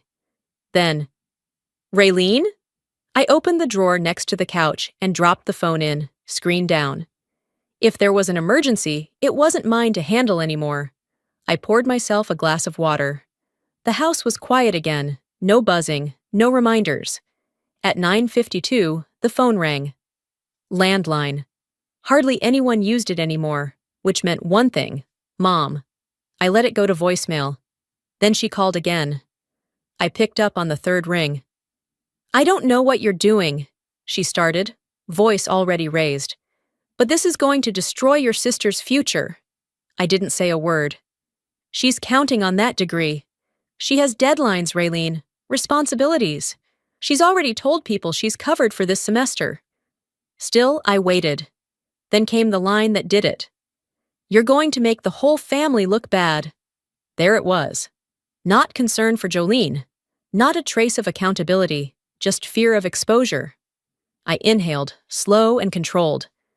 My voice didn't shake when I asked, would Craig's family disinvite their own daughter from dinner for having a job? She didn't answer. I waited, but there was nothing. Just that kind of silence you get when someone knows they can't lie their way out, so they say nothing at all. I heard the shift. Her breathing changed. The guilt was there, barely masked by her tone when she tried again. I'm just saying, you could have at least told her first. I smiled, but it didn't reach my eyes. She never told me when she erased me. I hung up. Minutes later, my father's name flashed on the screen. I answered. Ray, I know you're upset, but this isn't how families handle things. No, I said. Families don't send people away from dinner tables either. He sighed hard, like he was the one exhausted by me. We all have to make sacrifices sometimes. I already did, I said, and none of you noticed. He tried to talk over me, but I didn't let him. You want me to keep paying? Fine. Tell me who's willing to match me, dollar for dollar. Who's putting their name on the check this time? He didn't respond. I waited 5 seconds, then hung up. It wasn't anger that carried me. It was peace. The kind that comes when you stop letting other people rent space in your head for free. I reopened the laptop. I didn't go back to the payment screen. Instead, I opened the family group chat. The one I had muted long ago.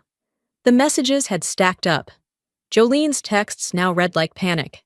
If I don't pay by Monday, I get dropped from the semester. This could ruin everything. You're not seriously going to leave me hanging like this. I stared at the screen, then typed slowly. No one said thank you for what I gave, so don't expect me to apologize for what I'm taking back. Then I closed the thread. No more debates. No more explanations. The thread went quiet. I leaned back in my chair, exhaled, and closed my eyes. The sound of the shop next door locking up for the night drifted through the window. A cold front had rolled in. I got up, threw on a hoodie, and opened the back door. The sky above was still. No wind. Just stars and silence. For once, I wasn't bracing for the next message. I wasn't waiting to be needed. The morning after the cold front rolled in, the air outside had a bite to it. I could feel it coming through the garage walls while I sanded down a set of hinges for a custom gate order. My fingers were stiff, but my thoughts were clear, sharper than they'd been in days. Maybe silence really was a kind of healing. That clarity didn't last long. Around mid-morning, my phone vibrated on the corner of the workbench. I glanced over, expecting another delivery confirmation, or maybe something from Vera. But it was a voicemail from Mom. I let it sit for a while before I finally hit play, wiping my hands on a towel as her voice filled the room. Hi, sweetheart. Look, maybe we were wrong not to include you last week. It was never personal. It was just... With Craig's family, we wanted everything to feel smooth. If you want, I can mention you next time we see him. I'm sure he wouldn't mind. There it was. The olive branch made of plastic. If you want. Like acknowledgement was optional. I hit replay. Not because I didn't hear it the first time, but because I needed to make sure she actually said it that way. She did. She'd offered to mention me, not apologize, not ask for a conversation. Just name drop me if I felt like I'd earned it. I walked into the kitchen and sat down at the table where the envelope had once been. The safe was locked now, but my patience wasn't. I pulled my phone out again and opened a new message. I typed it out slowly, then read it aloud once. I was never asking to be introduced. I just asked not to be hidden. You couldn't give me that. Then I hit send. I didn't wait for a reply. I knew it wouldn't come. Instead, I opened my accounting sheet on the laptop and moved Jolene's tuition line item from active to closed. I added a note in the comments. Final installment canceled. It felt good, not satisfying. Just finished. That night, I was halfway through reheating some leftover chicken when the phone rang again. This time, it was Jolene. I hesitated before answering. The last time we spoke, she was still pretending this wasn't happening. Ray, she said, breathless like she'd run somewhere. I don't know what you're doing, but I've already applied for 3 externships. They're assuming I'm finishing this semester. If I get dropped, I lose all of it. Her voice wasn't angry. It cracked around the edges. I'm not trying to fight, she added quickly. I need this. You know how much I've put into it. I sat there, holding the phone to my ear, letting the silence stretch out. Then I spoke. If I wasn't good enough to sit at the table with them, my money shouldn't be either. She didn't respond. It's not revenge, I said quietly. It's a refund. I hung up. No yelling, no drama. Just a final line. I stood at the counter, watching the microwave tick down the last 30 seconds on my dinner. The plastic cover spun slowly. I didn't even care if the food was warm. I ate quickly, alone. Then, I put my plate in the sink and walked to the garage. The air smelled like cold metal and scorched wood. I took a deep breath, tied on my apron, and pulled on my gloves.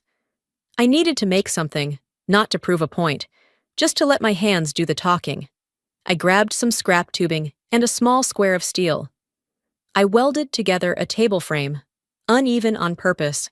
One chair, just one. Then I painted the chair gold. Not a flashy, clean gold.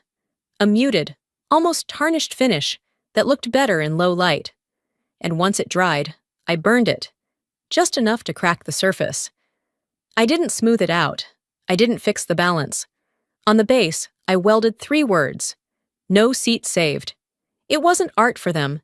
It was truth for me. I took a photo of the sculpture the next morning, just as the sun started to break through the frost on the windows.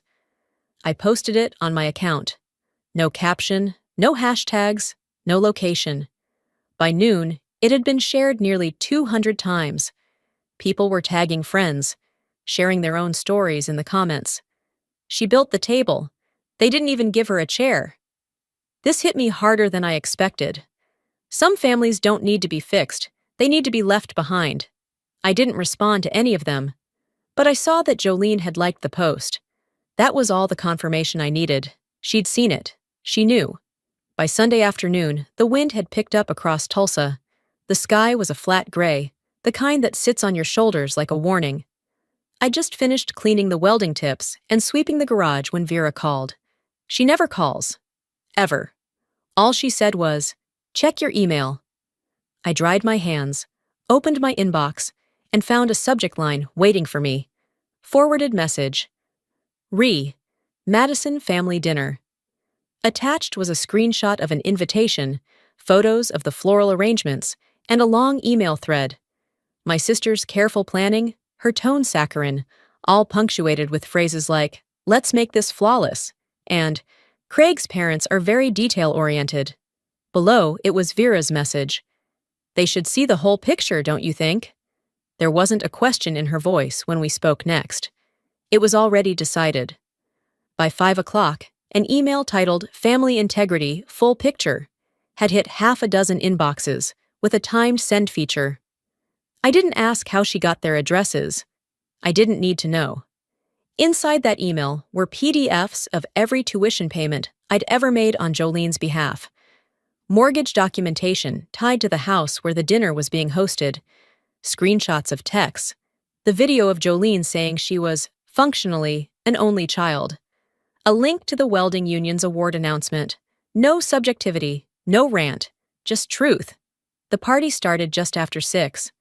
I didn't go. I wasn't invited.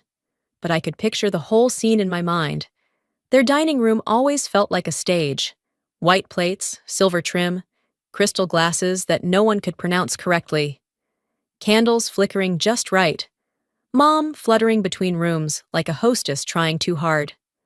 Jolene, smiling at the head of the table, Craig at her side. At 6:42 p.m., the first buzz hit. A phone screen lit up. Then another. A low hum of confusion. Forks paused mid-air. Someone cleared their throat and asked, "What's this?" Craig scrolled through the documents in silence. His father frowned, glanced at Jolene, then back to the screen. Craig's mother raised an eyebrow the way women do when they've spent decades in rooms filled with lies. The same eyebrow Mom pretended not to notice. Jolene went pale. I wasn't there, but I'd bet my boots she tried to speak. She always did when the silence wasn't hers to control, but Craig beat her to it. "This whole evening," he said, folding his napkin slowly, "is beautiful, but apparently it's not the only thing built on borrowed credit." He stood, thanked everyone for the meal, and left. Just like that. No shouting, no dramatic exits. That was the part Jolene never understood. Not all storms make noise. Hours later, while I was fixing a loose hinge on the back gate under the yellow shop light, Vera texted me again. "Local bloggers picked it up, it's spreading." I didn't ask which blogger. I just wiped the sweat from my brow and kept working. The post came out around midnight. The welder behind the law degree, A Thanksgiving story. It was well written, fair, not clickbait. It talked about sacrifice, the invisible backbone of family success, and how some people build legacy in silence, while others build status on top of it. I didn't comment, didn't share, but I did post one more photo. It was the sculpture again, no seat saved, now displayed in the corner of my shop, next to the union plaque and a box of spare bolts. This time, I added a caption. If you don't invite the builder, don't sit at their table. The post went viral within hours. It didn't matter anymore. The damage, if you want to call it that, had been done. Jolene's externship coordinator emailed a polite request for clarification about her academic funding. The firm where she hoped to intern had paused all communication, citing character alignment reviews. Our parents, to their credit, stopped trying to spin it. Maybe even they couldn't talk their way around hard numbers and undeniable timestamps. By sunrise, I had a few hundred new followers, women from every state, mostly welders, pipe fitters, mechanics, and mothers who wrote things like, "My sister took the credit. I took the night shifts." I cried reading this. Thank you.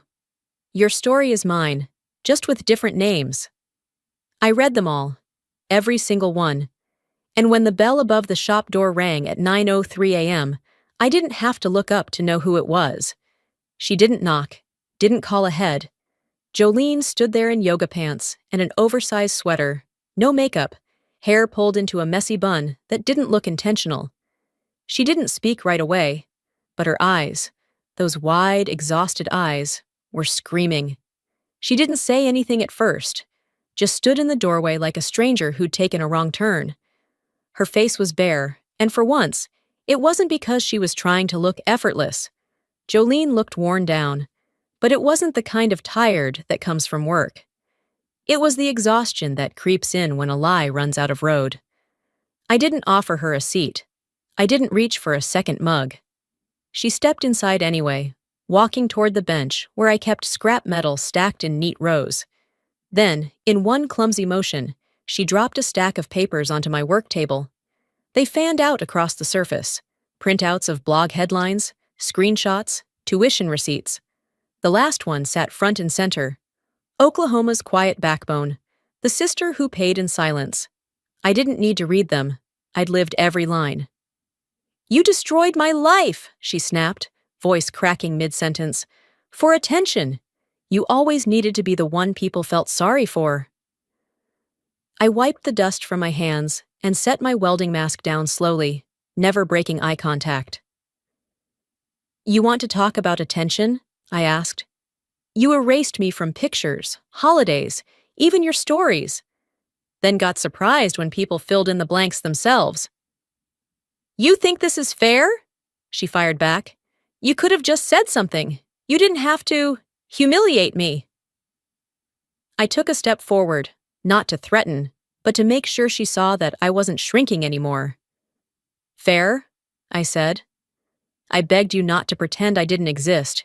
You did it anyway, and I kept quiet because I thought if I kept giving, eventually, you'd remember I mattered." She looked like she wanted to argue, but the words wouldn't come, so I kept going. "You're not mad because I lied. You're mad because I stopped helping you hide yours." Jolene's hands trembled slightly as she reached down, gathered the papers, and tried to stack them again like she could make them neat enough to erase what they said. "I lost Craig," she whispered. "You turned him against me."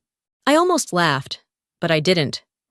Instead, I walked to the corner of the shop and opened the safe. The folder was still there, untouched. I carried it back to the table and dropped it in front of her. "I didn't turn him against you," I said.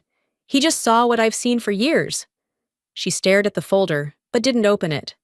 "That's everything," I added. "Every dime, every bill, every silence you mistook for consent." Jolene looked up then, eyes red, but not from tears, more like someone who'd run out of energy to pretend. "This isn't revenge," I told her. "It's what happens when you treat someone like a utility instead of a sister." She didn't say a word. I walked over to the front door and opened it, letting the cold air spill in. "You can take the folder, or leave it, but this is the last time we speak." For a moment, she didn't move. Then, quietly, she picked up the folder, turned, and walked out. No slamming door. No final insult. Just the creak of hinges and the soft click as the door closed behind her. I stood there for a while, listening to the emptiness she left behind. Then I turned off the shop light and walked back to the garage. That night, I opened my phone for the last time under my name. I deleted the family group chat permanently, not just left it. Gone. I changed my number, not out of spite, but for peace. I opened the scholarship application I'd been working on for months, the one I'd been too busy, or too scared, to finalize. This time, I filled in the last fields. Raylene Grant Welding Scholarship, in honor of the women who build silently. Under sponsoring name, I used my mother's maiden name. Because sometimes you rebuild your legacy by going around the wreckage. I submitted it before midnight. No announcements, no applause. Just quiet resolve. I went to sleep with the window cracked open, letting the cool air settle over the room. No dreams, no regrets, just space to breathe. The next morning, I walked out to the mailbox with my coffee. Tucked between ads and bills was a small white envelope with my name on it. No return address. But I didn't need one. I knew that handwriting. I stood on the porch for a moment, feeling the weight of it in my hand. Then I dropped it straight into the recycling bin. Not out of bitterness, but because some things don't need to be reopened. The envelope hit the bottom of the recycling bin with the softest sound, barely louder than the breeze slipping under the garage door. Still, it echoed through me like a gavel, final and unflinching. I stood there for a second longer, coffee cooling in my hand, then turned back toward the house. Outside, the neighborhood was stringing lights. Wreaths were going up. Inflatable snowmen were beginning to invade yards. December had officially taken over. I didn't decorate, not out of spite, just didn't feel like pretending. That afternoon, the shop was quiet. Orders had slowed for the season, and I wasn't in a rush to change that. I did a few quotes over email, polished a metal gate design, then stepped outside for some air. I leaned against the doorframe when the phone rang. It was the landline. Again.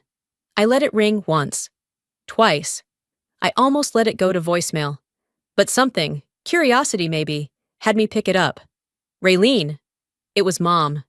I didn't answer right away. She filled the silence. "Just wanted to see how you were doing. I heard the weather's turning colder." Small talk, safe ground. "I'm fine," I said. She hesitated. I could hear her swallow. Then, "You know, your sister isn't doing well." I waited. "We were hoping you'd reach out, just to talk. Maybe help her through this. She's been struggling." I didn't raise my voice, didn't take the bait. I just spoke plainly.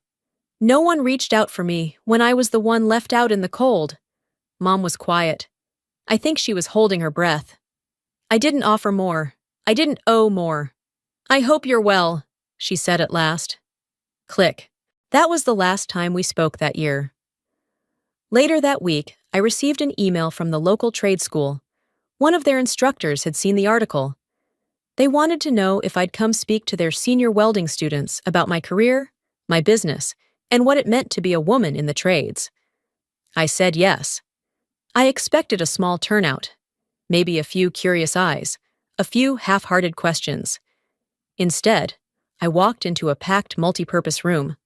Folding chairs filled, some folks standing in the back. Students, instructors, a few parents, mostly working-class folks. You could see it in their boots, their calloused hands, the way they sat forward when I started to talk. I didn't share gossip. I didn't trash my family. I shared what I'd built. I talked about the first time I burned through a weld and kept going, about the old Ford pickup I'd helped rebuild in high school, the one I drove until it rattled itself into retirement, about choosing a path that didn't come with fanfare or holiday cards, but one that fed me, clothed me, and kept the lights on when everyone else pretended not to notice I was there. When I finished, the room stood in applause. A woman around my age approached me, eyes damp but steady. "You remind me of my daughter," she said. "She thinks she has to fit into a mold to be loved." I smiled. Then maybe the mold's the problem, not her. Afterward, I sat in my truck with the heater blowing on my boots and stared at the building. I thought about how many times I'd waited for someone to see me, really see me. Turns out all I needed was to stand still long enough for the dust to settle and realize I wasn't invisible. I was just facing the wrong direction. That night, I ate dinner alone at the table I'd built myself. Heavy cedar, solid legs, no fancy finish. Just honest wood. No centerpiece, no cloth napkins. Just a bowl of stew, a chunk of bread, and a cup of cider still warm from the stove. The chair across from me was empty, but it didn't ache. I didn't miss the noise, or the performance. I looked at that chair, and I knew. If anyone ever wanted to sit there again, they'd have to bring more than their appetite. They'd have to bring their honesty, their presence, their ability to see someone beyond what's convenient. Because I wasn't waiting anymore, I was never asking for a seat, I was building the table.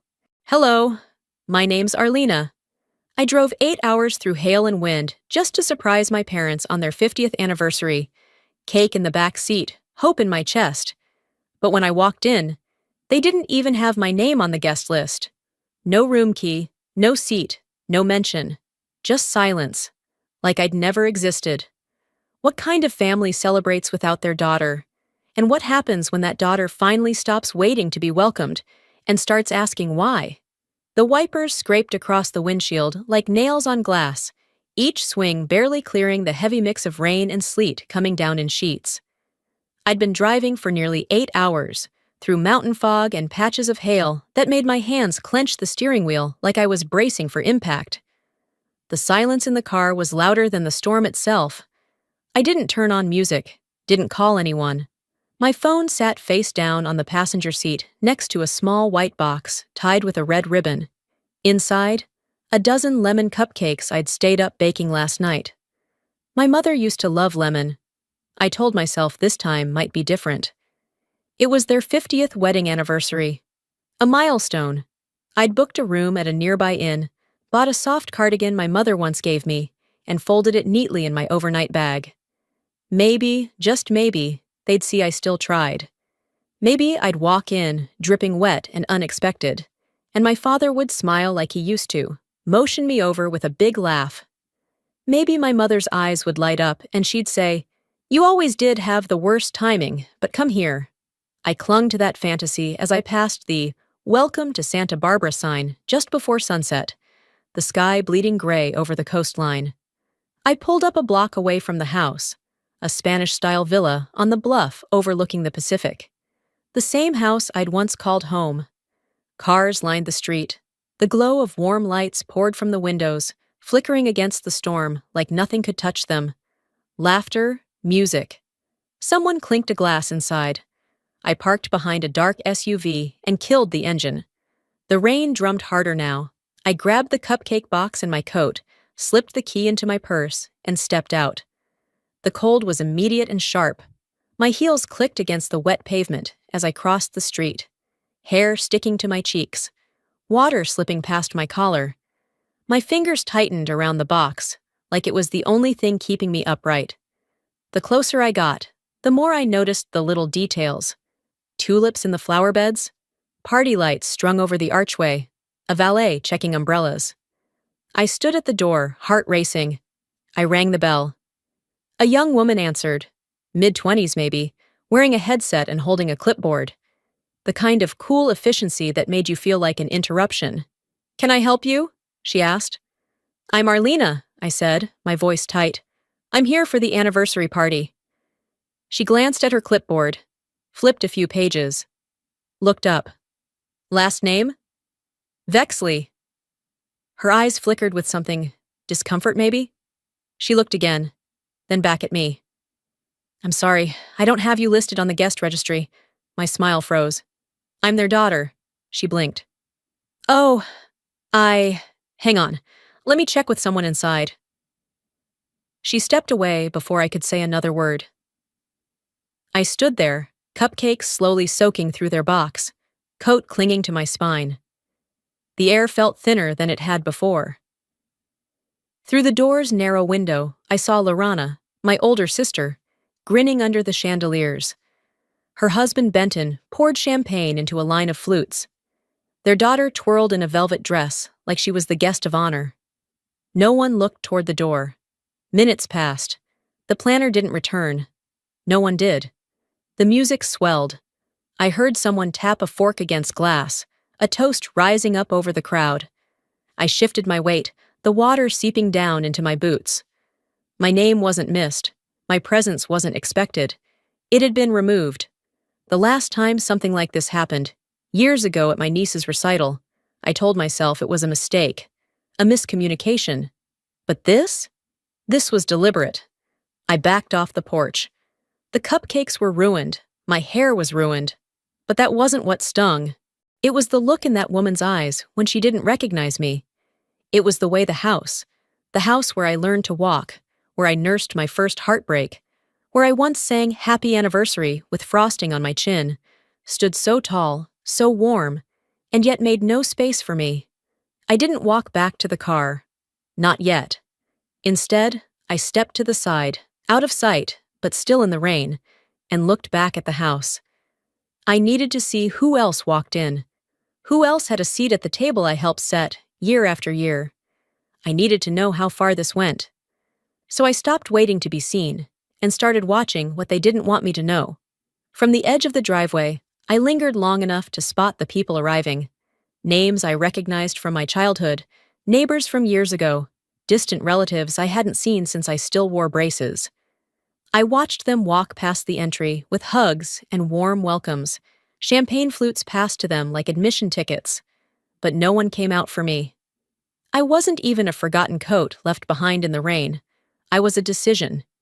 Eventually, I turned and walked back to my car. My coat had soaked through completely.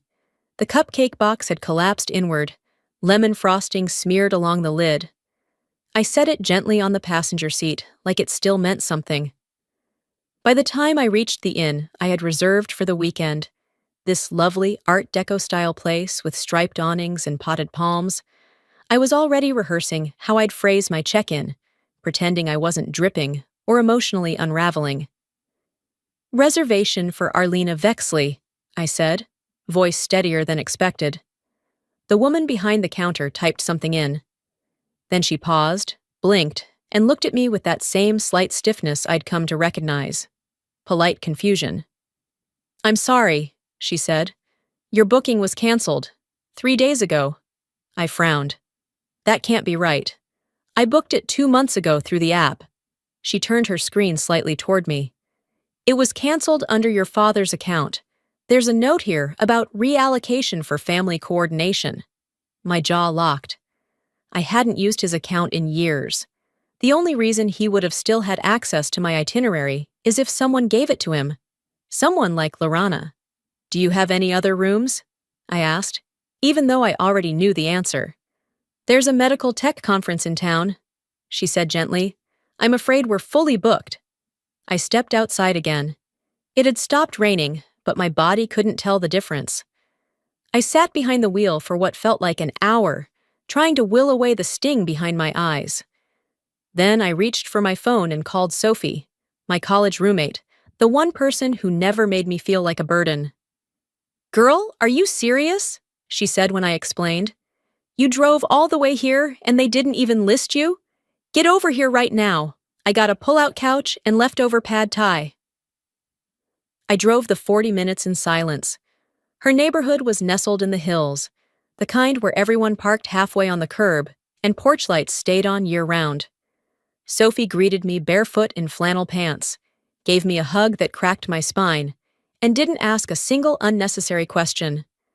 She handed me a blanket and let me sleep. The next morning, I pulled my hair into a bun, put on my best navy dress, and reapplied lipstick with the same precision as someone preparing for war. This time, I didn't ring the doorbell or wait for someone to remember me. I walked straight into the venue. The ballroom was drenched in gold. Chandelier crystals tossed reflections across the floor. A pianist played something elegant and hollow. Lorana had spared no expense. White lilies on every table, seating cards in cursive, staff in tuxedo vests. I saw faces I hadn't seen in decades, and most of them barely looked twice at me. When my parents came into view, I instinctively stood straighter. My mother's hair was pinned in soft curls. My father wore the same navy blazer I remembered from his retirement party. They were mid-conversation with Lorana, who glowed in a champagne dress. Dad saw me first. He nodded. That was all. Not a smile. Not even a raised brow of surprise. Just a nod. Like he wasn't sure where to place me in the room. Mom waved faintly, her hand rising halfway before she turned back to the waiter beside her. She complimented the hors d'oeuvres. Didn't look my way again. I found a seat at the far end of the room, near the restroom corridor. A side table marked Overflow Family. No one spoke to me, except a woman I didn't recognize, who asked if this was the line for the bar. Then came the speeches. Lorana stood first, naturally. She began with a theatrical pause and pressed her hand to her heart. Our parents built everything we have, she said, her voice quivering just enough. They taught us about loyalty, about commitment, about unconditional love. I almost laughed. The applause came like waves. Her husband Benton followed, sharing stories that painted them as saints who raised perfect children. One of our cousins stood next, recalling a summer vacation where they taught him how to fish. Through it all, I sat there like wallpaper, present but unnoticed. When Uncle Joe stood up with a final toast, my heart jumped a little. Maybe, just maybe, he'd say something, a line, a name, a nod to the fact there was another daughter in the room. He didn't, not one syllable. As the guests clapped, I didn't. It wasn't stubbornness, it was paralysis. The clapping drowned in my ears like I'd fallen underwater. My fingers curled around the stem of my glass until I felt the ridge of the base pressing into my palm. I forced myself to sip the champagne, but it might as well have been air. At the cocktail hour, I drifted toward the exit, but got intercepted by Pamela, one of our distant cousins, who always wore too much floral and called everyone Han. Oh, she said, startled. I didn't realize you'd be here. Lorana said you were probably busy back home. That stung more than I cared to admit. Surprise, I said, with a smile that didn't reach my eyes. Across the room, Lorana laughed, surrounded by guests, wine in hand, basking in it. She didn't look at me. She didn't need to. Her message had already arrived in every silence and sidestep, in the absence of a room key, in the absence of a toast, in the absence of even one word of acknowledgement. They hadn't forgotten me. They had erased me, carefully, deliberately, as if I'd never existed at all. The murmur of clinking glass and polite laughter dimmed behind me as I walked out of the main hall and into a quiet corridor that led toward the reception room. I needed space. I needed oxygen. My heels clicked softly against the tile, but inside me, there was a roar that wouldn't quit. I ended up in the lounge area near the back, where a few other guests were sipping coffee and nibbling biscotti. The space had a low hum, just enough distraction to keep my expression neutral, while my mind turned over what had just happened. A projector screen was being set up near the dining area. Someone tapped the microphone and announced that a family slideshow would begin shortly. I returned to my table, not because I wanted to, but because I needed to see it. I needed to know how deep this went. The lights dimmed. The screen glowed to life. A soft, sentimental, instrumental version of What a Wonderful World played over speakers. The first photo was of my parents, young, smiling, standing outside the bungalow where they raised us. The next image was of Lorana, swaddled in baby blankets. Then a sequence of birthdays, vacations, graduations. I watched my sister grow older with every frame. Their lives unfolded like a scrapbook, but I wasn't in it. Not in the Disneyland photo, where I clearly remembered being the one who got sick after the teacup ride. Not in the Christmas picture, where I was the one who'd saved up and bought Mom the snow globe. Not even in the family barbecue shots, where I had stood at the grill every year, while Lorana held court under the patio lights. Someone behind me leaned to whisper, "Didn't they have another daughter?" I felt that like a knife, not because it was cruel, but because it was curious, unaware. The way you ask about a forgotten pet or a misplaced childhood friend, like I had been lost and not purposely removed. I got up, walked out before the slideshow could finish. I didn't need to see any more to know where I stood, or rather, where I didn't. The hallway led to a small balcony overlooking the cliffside. The ocean churned below. The air was sharp, salt-filled. I leaned against the railing and tried to breathe. My fingers trembled around the phone in my hand. It wasn't always like this. I had memories. Real ones. Ones with weight. Like when I was 7, sitting in the garage with my dad, the two of us piecing together a cardboard volcano for the science fair. He let me paint the lava red, even though I spilled half the bottle on his jeans. He laughed and called it authentic. Or when I stayed up all night in college to set up the GoFundMe after their car accident. Lorana was unreachable, on a cruise in Greece. I coordinated the hospital bills, the physical therapy, the in-home nurse. I even opened a temporary trust in Lorana's name because Mom couldn't sign the documents from her hospital bed. I told myself it was just for a week or two, until things stabilized. Somewhere between then and now, that temporary gesture turned permanent. With a numb sort of clarity, I unlocked my phone and opened my banking app. It took a moment to load, weak signal near the water. But when it did, I saw it. The trust account was still active, still in Lorana's name. My access had been revoked. I stared at the screen, then called the bank hotline, gave them the reference number. The agent on the line confirmed that years ago, the account was legally transferred to Lorana's sole control. A signature was on file. Not mine. I could barely feel my fingertips. The balance had grown. Interest, donations, some matching funds I remembered arranging. It was well over 6 figures. That money was never for Lorana. It was supposed to be a safety net for our parents. I lowered the phone and stared out at the water, lips parted. "They used my love as capital," I whispered.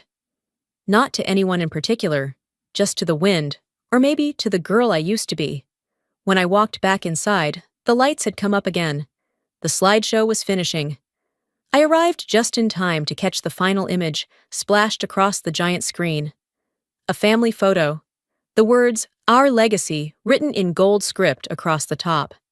In the image stood Lorana, our parents, Benton and his children from his first marriage, several cousins, and a few neighbors I barely recognized.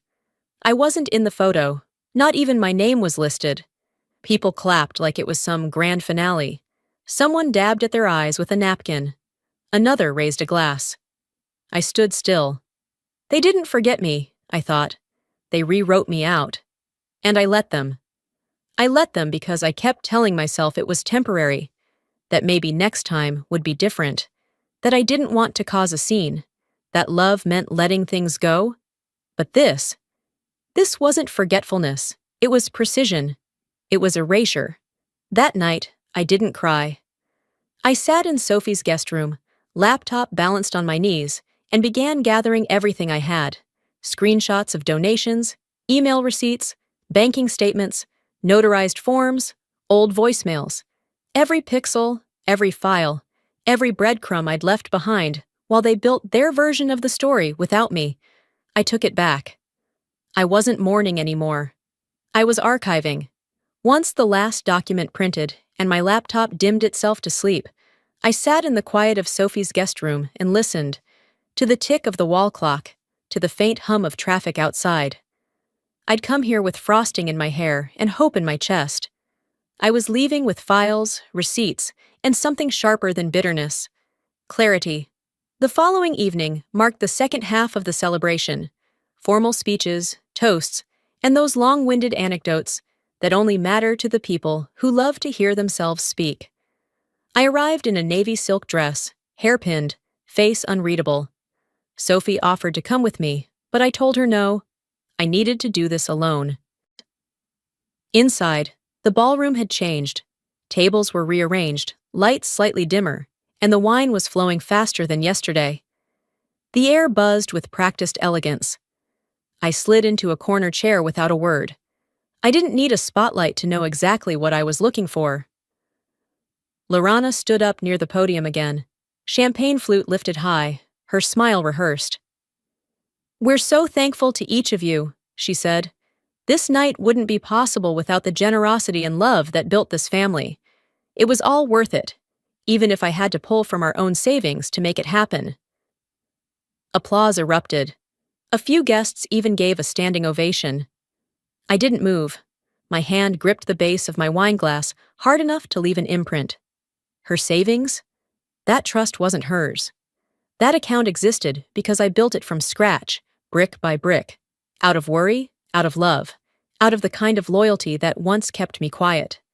And she used it as her own blank check to fund a night that pretended I didn't exist. I didn't flinch, but my jaw locked tight. After the applause settled, I slipped toward the catering corridor, a quiet hallway where servers shuffled in and out, balancing trays and muttering under their breath.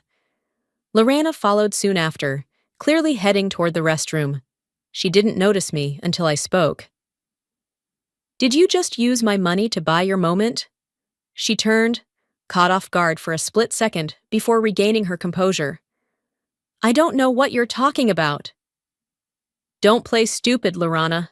The trust fund, the one I built for Mom and Dad's care. You took it." She scoffed and rolled her eyes. "Everything's joint in this family, Arlena. Always has been. You act like you're owed something just because you— What? Transferred some paperwork years ago?" I didn't blink. "Not anymore," I said, my voice low and direct. She chuckled, then sipped her champagne with a practiced grace. "What are you going to do, Arlena? Blog about it?" I turned without another word and walked away. But the truth was, I wasn't walking off in defeat. I was walking into position. My silence wasn't surrender, it was alignment. Later that night, as I waited in the valet line, Greg Hensley, an old family friend and retired accountant, tapped my shoulder. "I wasn't sure I should bring this up," he said, voice low, "but I noticed something odd when reviewing some estate docs with your dad last month." I straightened. "What kind of odd?" He hesitated, clearly uncomfortable. "Your name is no longer listed on the Ventura property deed. I remembered it was added in after the refinancing in 2017. But now, it's just under your parents and Lorana." My hands went cold. "I never signed anything." "That's what struck me. I thought maybe you'd removed yourself. But now I'm not so sure. I can send you what I've got, PDFs, timestamps, whatever you need." "Please do," I said. "Email them as soon as you can." As my car pulled up, I slid into the passenger seat, closed the door, and leaned my head back against the leather. The engine hummed, but my thoughts were louder. That house, the one I helped secure, that my name had been on for years, was no longer mine, and I hadn't lifted a pen. By the time I returned to Sophie's guest house, I was done hoping for decency. I powered on my laptop, pulled up the PDFs Greg had just emailed, and began laying out every document I had. Bank transfers, trust authorizations, notarized letters. Page after page of my handwriting, my decisions, my intent, all repackaged by someone else. They weren't just trying to cut me out. They were dressing themselves in everything I'd built, and then acting like I had no place at the table I'd spent decades helping set. I whispered into the stillness. "They want a legacy without me? Then I'll build one they can't erase." I drafted an email, subject line bold. "You have 48 hours to explain this, before it goes beyond just us." I didn't send it, not yet, but it sat there, glowing on the screen like a lit fuse. They'd get one more chance to do the right thing. One. Because if they chose ego over truth again, they wouldn't be answering to me alone. The next morning, the air was thick with a quiet I hadn't felt in years. Not grief, not regret, just space. I stood in Sophie's kitchen, stirring coffee, watching the sun inch its way across the windowsill, when my phone buzzed on the counter. It was a voicemail from my father. Arlena, your behavior last night was disappointing. This weekend was about us, not you. Not a word about the trust fund. Not a breath about the property deed. Not even a blink toward Lorana's fraud. That was it. The final push I didn't know I still needed. Sophie glanced up from the paper. Was that him? I nodded and set my mug down. He thinks I embarrassed them. She folded the page, voice quiet. They'll spin this, you know. Turn it into your fault. I met her gaze with something colder than anger. Then I'll spin it first. We left not long after. I dressed in a simple slate gray blouse and black pants. I wasn't aiming for elegance anymore. I wanted focus. That day's event was a casual farewell brunch on the hotel's rooftop garden, a send-off for the extended family before they scattered back to Florida, Idaho, Michigan. It was also the only time the microphone was open. No official speeches were planned, just an invitation for memories and reflections. A few cousins joked into the mic.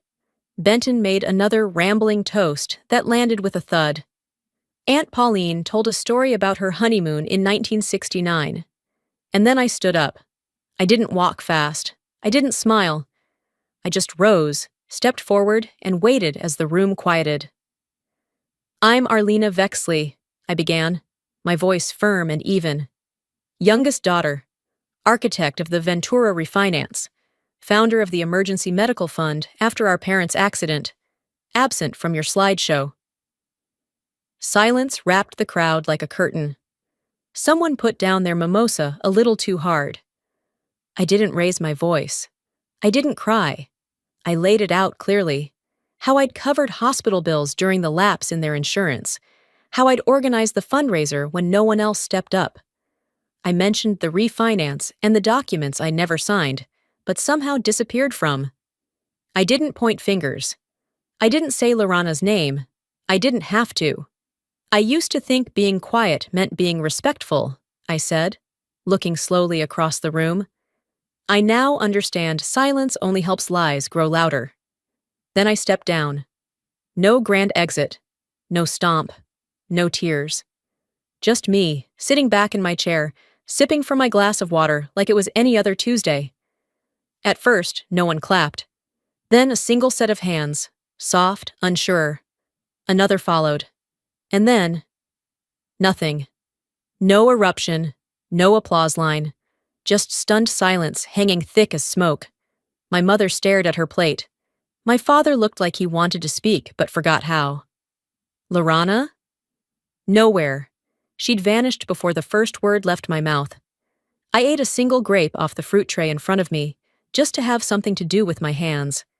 When the brunch finally ended and people began to drift away in clusters of polite confusion, my mother found me by the elevators. Her mouth was tight. Her nails tapped the silver clutch in her hand.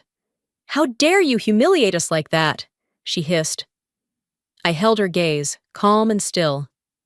"You're not upset because I lied. You're upset because I told the truth out loud." Her jaw clenched, but I didn't give her room to respond. I leaned in, just enough that she could hear me clearly, but no one else could. "If you keep using my name behind my back," I said softly, "then I'll make sure it's the only name the IRS hears when they come knocking." Her lips parted. Whether it was shock or fear, I didn't wait to find out. I turned and walked toward the elevator as the doors opened.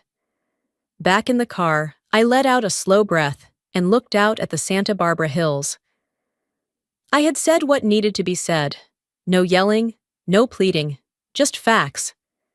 They couldn't ignore me anymore. Not without looking directly into the mirror I just held up. And the next morning, my phone rang again. It was my financial advisor. "Arlena," she said cautiously, "you've got some standing guarantees tied to the family estate. Do you want to revoke all of them?" I didn't pause. Not this time. The silence on the line said enough.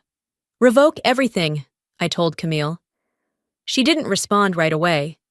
There was a pause, the kind where you could hear someone leaning back in their office chair, rethinking years of familiarity. "You're absolutely sure, Arlena? Because once this goes through..." Every signature, every authorization, every bridge I ever helped them build. I cut in. Burn it down. Camille took a slow breath. Then I'll get the paperwork started. It'll destabilize the estate. Your name holds weight. Not anymore, I replied. Let it fall. I was back in Chicago now. The skies here were duller than Santa Barbara's, but somehow that suited my mood better. No pretense, no glamour, just the facts, laid bare like concrete beneath peeling paint. Later that morning, my inbox filled in like clockwork. First came the flagged activity, an attempt from my father's financial profile to authorize a loan using the Ventura property. Under guarantor, my name was listed. That's when I moved. I opened every shared folder, every joint document, and pulled down every trace I could find. Old PDFs, notarized contracts, trust papers that still bore my maiden signature. I consolidated them into one file, the kind that didn't shout but roared when opened. Then I sent it out. 3 emails, no fanfare. To their mortgage company, the attached documentation reflects unauthorized use of my legal identity. I do not support or acknowledge the current loan. To the IRS fraud reporting system, flag for potential identity misrepresentation related to the attached estate. And to Lorana, no subject line, just one phrase in the body. I no longer cosign lies. That was all it said. I didn't wait for a reply. I didn't need one. By early afternoon, Camille messaged me back. Confirmed. All guarantees officially revoked as of 1:14 p.m. Central. By 1:30, Benton tried calling. Not his usual number. Probably borrowed someone else's line, thinking I'd pick up. When I didn't, he texted instead. You'll ruin us. You realize that, right? You'll leave them with nothing. I stared at the screen, thumb hovering for a moment. Then I wrote, I'm not ruining anything. I'm just letting the truth stand without me holding it up. I hit send. Then I blocked the number. I leaned back in my chair, letting the hum of the radiator fill the space around me. It was strange how quiet this kind of vengeance was. No screaming, no plates thrown. Just a click, a file upload, a legal revocation. Turns out power doesn't have to be loud to be final. That night, I sat with Sophie out on her porch. The fall breeze had turned sharper, but I didn't mind. I wrapped the blanket tighter and pulled my mug of tea close. You okay? She asked gently. I thought for a moment. I'm tired, I admitted, but I'm not fragile anymore. She nodded. It took a lot to get here. I looked out at the street, dim under the porch light. Funny how the moment I stopped asking for a seat, I started carving my own table. Sophie smiled, then leaned into her mug. They don't even realize it yet. They will, I said. I made sure of that. Right before bed, another message landed in my inbox. This one from Camille. A simple line. Credit structure collapsed. Property status will reflect within 72 hours. She added, it might be wise to have legal support in place. They could push back harder now. I didn't hesitate. I replied, loop in Harriet. Let's get ahead of it. I shut the laptop and pulled the blanket tighter around me. Outside, a gust of wind rustled the trees. They thought I'd crumble. Instead, I left them a roadmap to their own collapse and took back every piece of myself they ever tried to claim. 3 days later, a letter arrived. It wasn't from Lorena, not from my mother either. It was from their attorney. And what it said caught me completely off guard. The envelope wasn't thick, but it felt heavier than it should have, like it knew what it carried.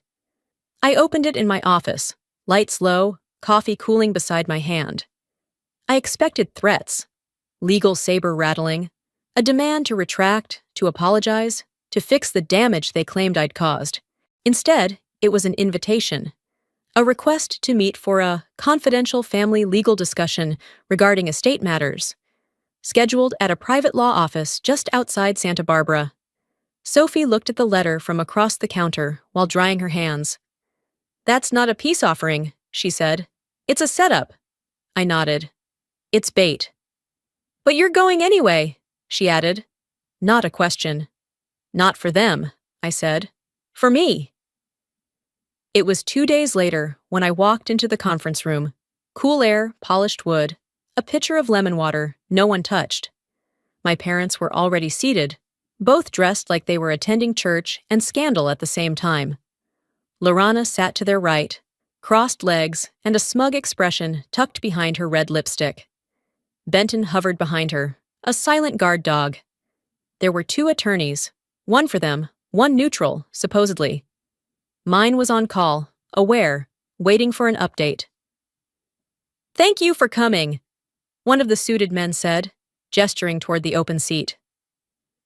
I didn't take it. Thurman, my father, leaned forward, tone saccharine. "Arlena, we've been reflecting. This family's gone off course. All we ask is that you reinstate some of your prior agreements. Your financial guarantees meant stability." I smiled. "That's why you waited until the estate cracked to ask," he faltered. My mother looked everywhere but my face. I reached into my bag and pulled out an envelope of my own, certified, notarized. "I brought a copy of my will," I said, voice steady. Lorana stiffened. "All of my assets, the condo, the equity shares, the patents I hold from university research, they're no longer tied to the family. Everything goes to Milestone Women's Recovery Shelter now. They never made me prove my worth. They just accepted I had it." My mother's hand went to her pearls, like they could shield her from shame. Benton muttered something under his breath. "What the hell is this, a performance?" he said, too loud for a room with walls that echoed. I turned back to my father. "You hosted a gala using my money and told the world it came from her." I nodded toward Lorana. "And now you're asking for reinstatement?" "We were trying to protect the family legacy," my mother said quickly. I let out a small laugh. Not cruel, just tired. "From what? The truth?" Then came the unexpected break. My father slammed a hand against the table, not with rage, but remorse. "I told her," he said, gesturing to my mother. "I told her playing favorites would destroy us, that letting Lorana run the books, steer the estate, was asking for collapse. But she said Arlena would always be too quiet to fight." The room tilted. Even Lorana blinked. "You didn't stop her either," I said to him. He nodded. "No, I didn't."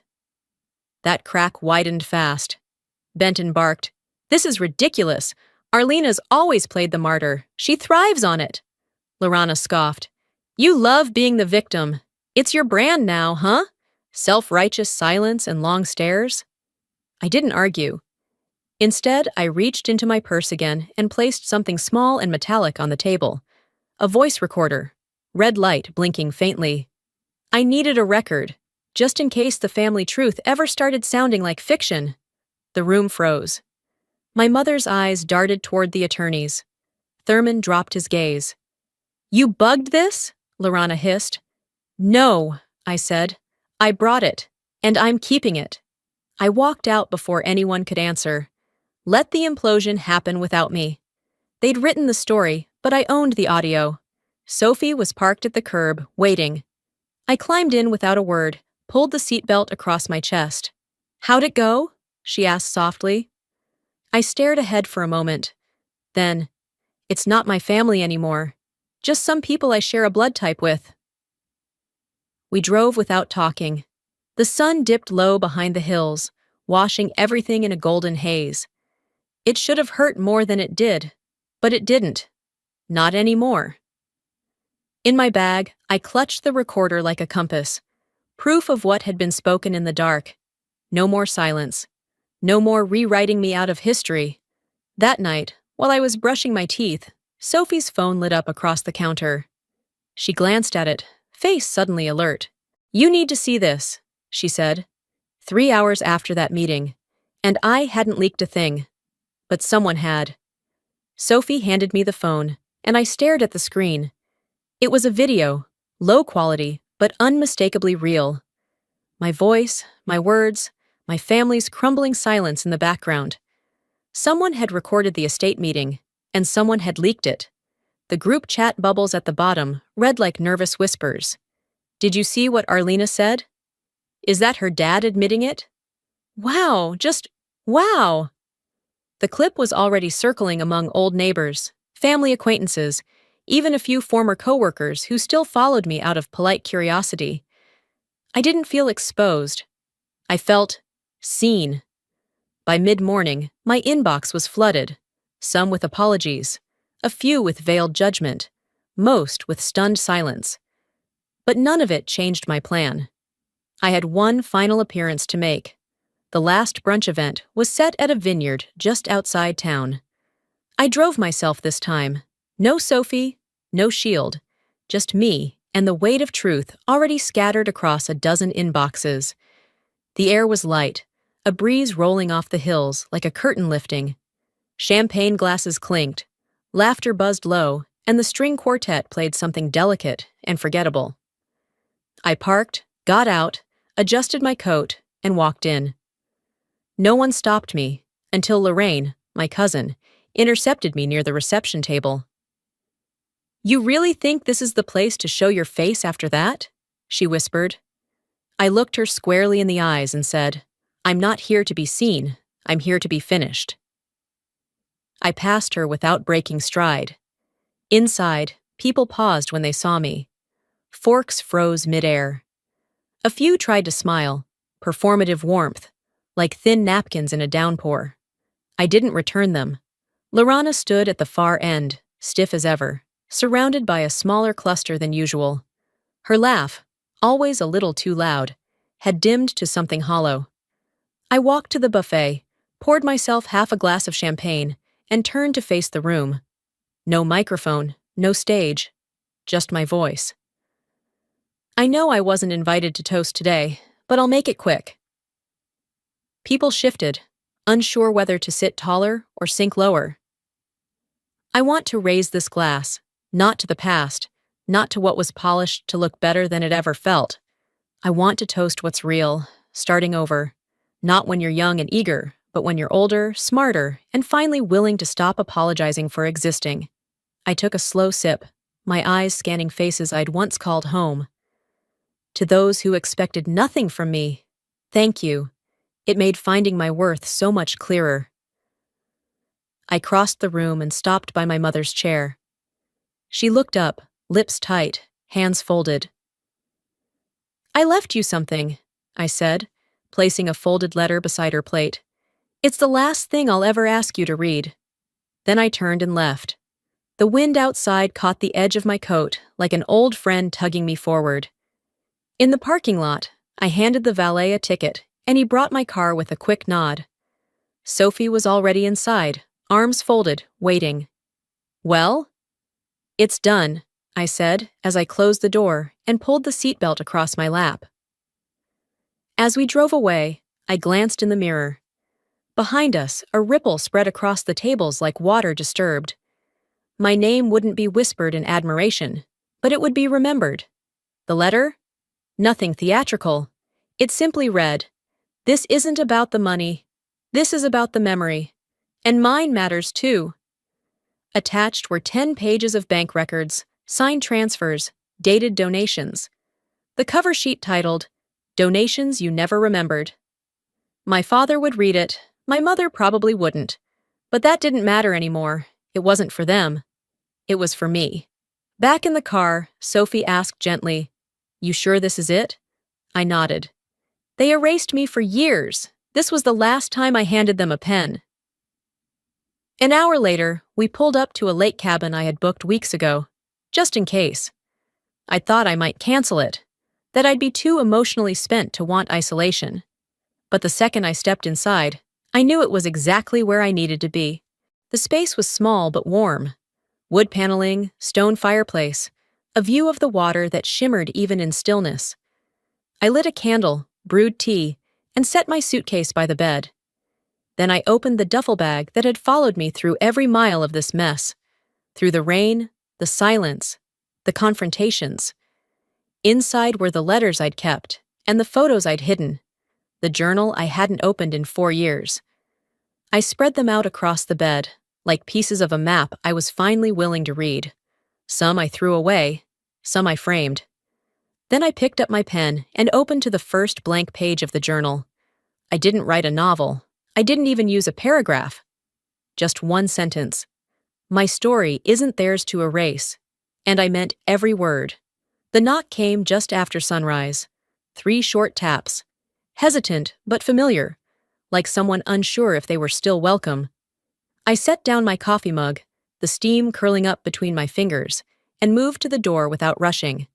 Part of me already knew who it was. I opened it. My father stood there, hands in the pockets of his jacket, the same kind he wore to mow the lawn when I was a child. His shoulders were hunched, like the weight of everything he'd ignored had finally settled in. "I just needed to see you," he said, not looking me fully in the eye. "To know you're all right." I didn't invite him in, but I stepped aside just enough so he could see I wasn't alone, or broken, or lost. "I'm fine," I said. There was a long pause. No excuses, no apologies. Just breath between us and the sound of birds waking the trees. "You didn't deserve the silence," he finally muttered, his voice thick with things he wasn't ready to say. "We gave you too much of it." I nodded once. Not with forgiveness, but with understanding. That was as much as I could offer. We stood by the lake in silence. It wasn't a moment of reconciliation. It wasn't some sweeping reunion. It was 2 people sharing space again. Awkward, fragile, real. Then he left. No dramatic goodbye, no plea to return. Just a quiet walk back to his car, and a glance in the rearview mirror that lasted longer than it should have. Later that week, news traveled fast. The family trust had been flagged. Lorraine and Benton were under financial audit. Their business credit lines frozen. I didn't take pleasure in it, but I didn't stop it either. One morning, a thick envelope arrived at my Hudson Valley mailbox. The logo on the top left corner. Milestone Women's Recovery Shelter. Inside was a handwritten note from the director. "Arlena, your commitment will help us open a second transitional housing unit next year. I hope you know what this means to us." Attached were photos. Smiling women in sunlit rooms. A list of needs being met. A sentence that brought a lump to my throat. "You gave us more than money. You gave us dignity." I sat with that letter on my lap for a long while. That night, I opened a new tab on my laptop, hit record, and spoke into the microphone. This is Daughters Who Left the Table, a podcast for women who stopped waiting for a seat and started building their own. Episode 1 began with my voice. Steady, calm, no script. Sometimes the people who raise you are the first to teach you how invisible you're allowed to be. But here, you're heard. Recording those first words felt like stitching together a tear that had lived in my chest for years. 2 weeks later, Sophie and I packed a small overnight bag and drove upstate. We checked into a retreat center nestled in the hills, surrounded by pine and silence. The air was clean, the kind that filled your lungs like hope. Over dinner, with fresh bread still warm from the oven and wine that tasted like summer, Sophie tilted her head and studied me. "You look like someone who made it back from war," she said. "Not untouched, but stronger." I smiled softly. Not all wars leave bruises you can see. We spent the next morning walking the gardens, sipping coffee, letting the quiet do its work. Before we left, we planted a tree together on the property, a small redbud. I named it Hope. That afternoon, in the shade of the retreat's front porch, I wrote a letter I'd never send. "Mom, if you ever decide to speak to me again, I hope it's not to edit the past or deny what happened. I hope it's to tell the truth, out loud, without conditions. Until then, I'll keep living mine." I folded the paper and placed it inside my journal. Not a bridge, just a seed. Some things don't need to grow right away. Some never will. Months passed gently after that. When the anniversary of my parents' wedding came around again, I woke early, not to drive, not to call, but to bake, not carrot cake. That belonged to a different time. I made a small lavender and lemon cake. Light, subtle, something new. I set the table out back, under the tree behind my place. Invited 3 women from the shelter who had no family nearby. One of them brought her teenage daughter. Another brought a poem. As we sipped tea and passed plates, one of them looked at me and asked, "So what's this cake called?" I paused, smiled. The beginning. And that's how it felt. Like life starting not over, but forward. Not a restoration, a rebirth. No speeches, no camera, no post for the world to clap for. Just the quiet sound of laughter, of shared bread, of hands brushing crumbs from a wooden table. And as the sun slid behind the trees, catching the edge of the plates and casting soft shadows, I sat back and realized, some journeys don't take you back home. They carry you toward the home you were meant to build. Before I go, I want to leave you with this. If there's one thing this journey taught me, it's this. Silence may keep the peace, but it also keeps the pain alive.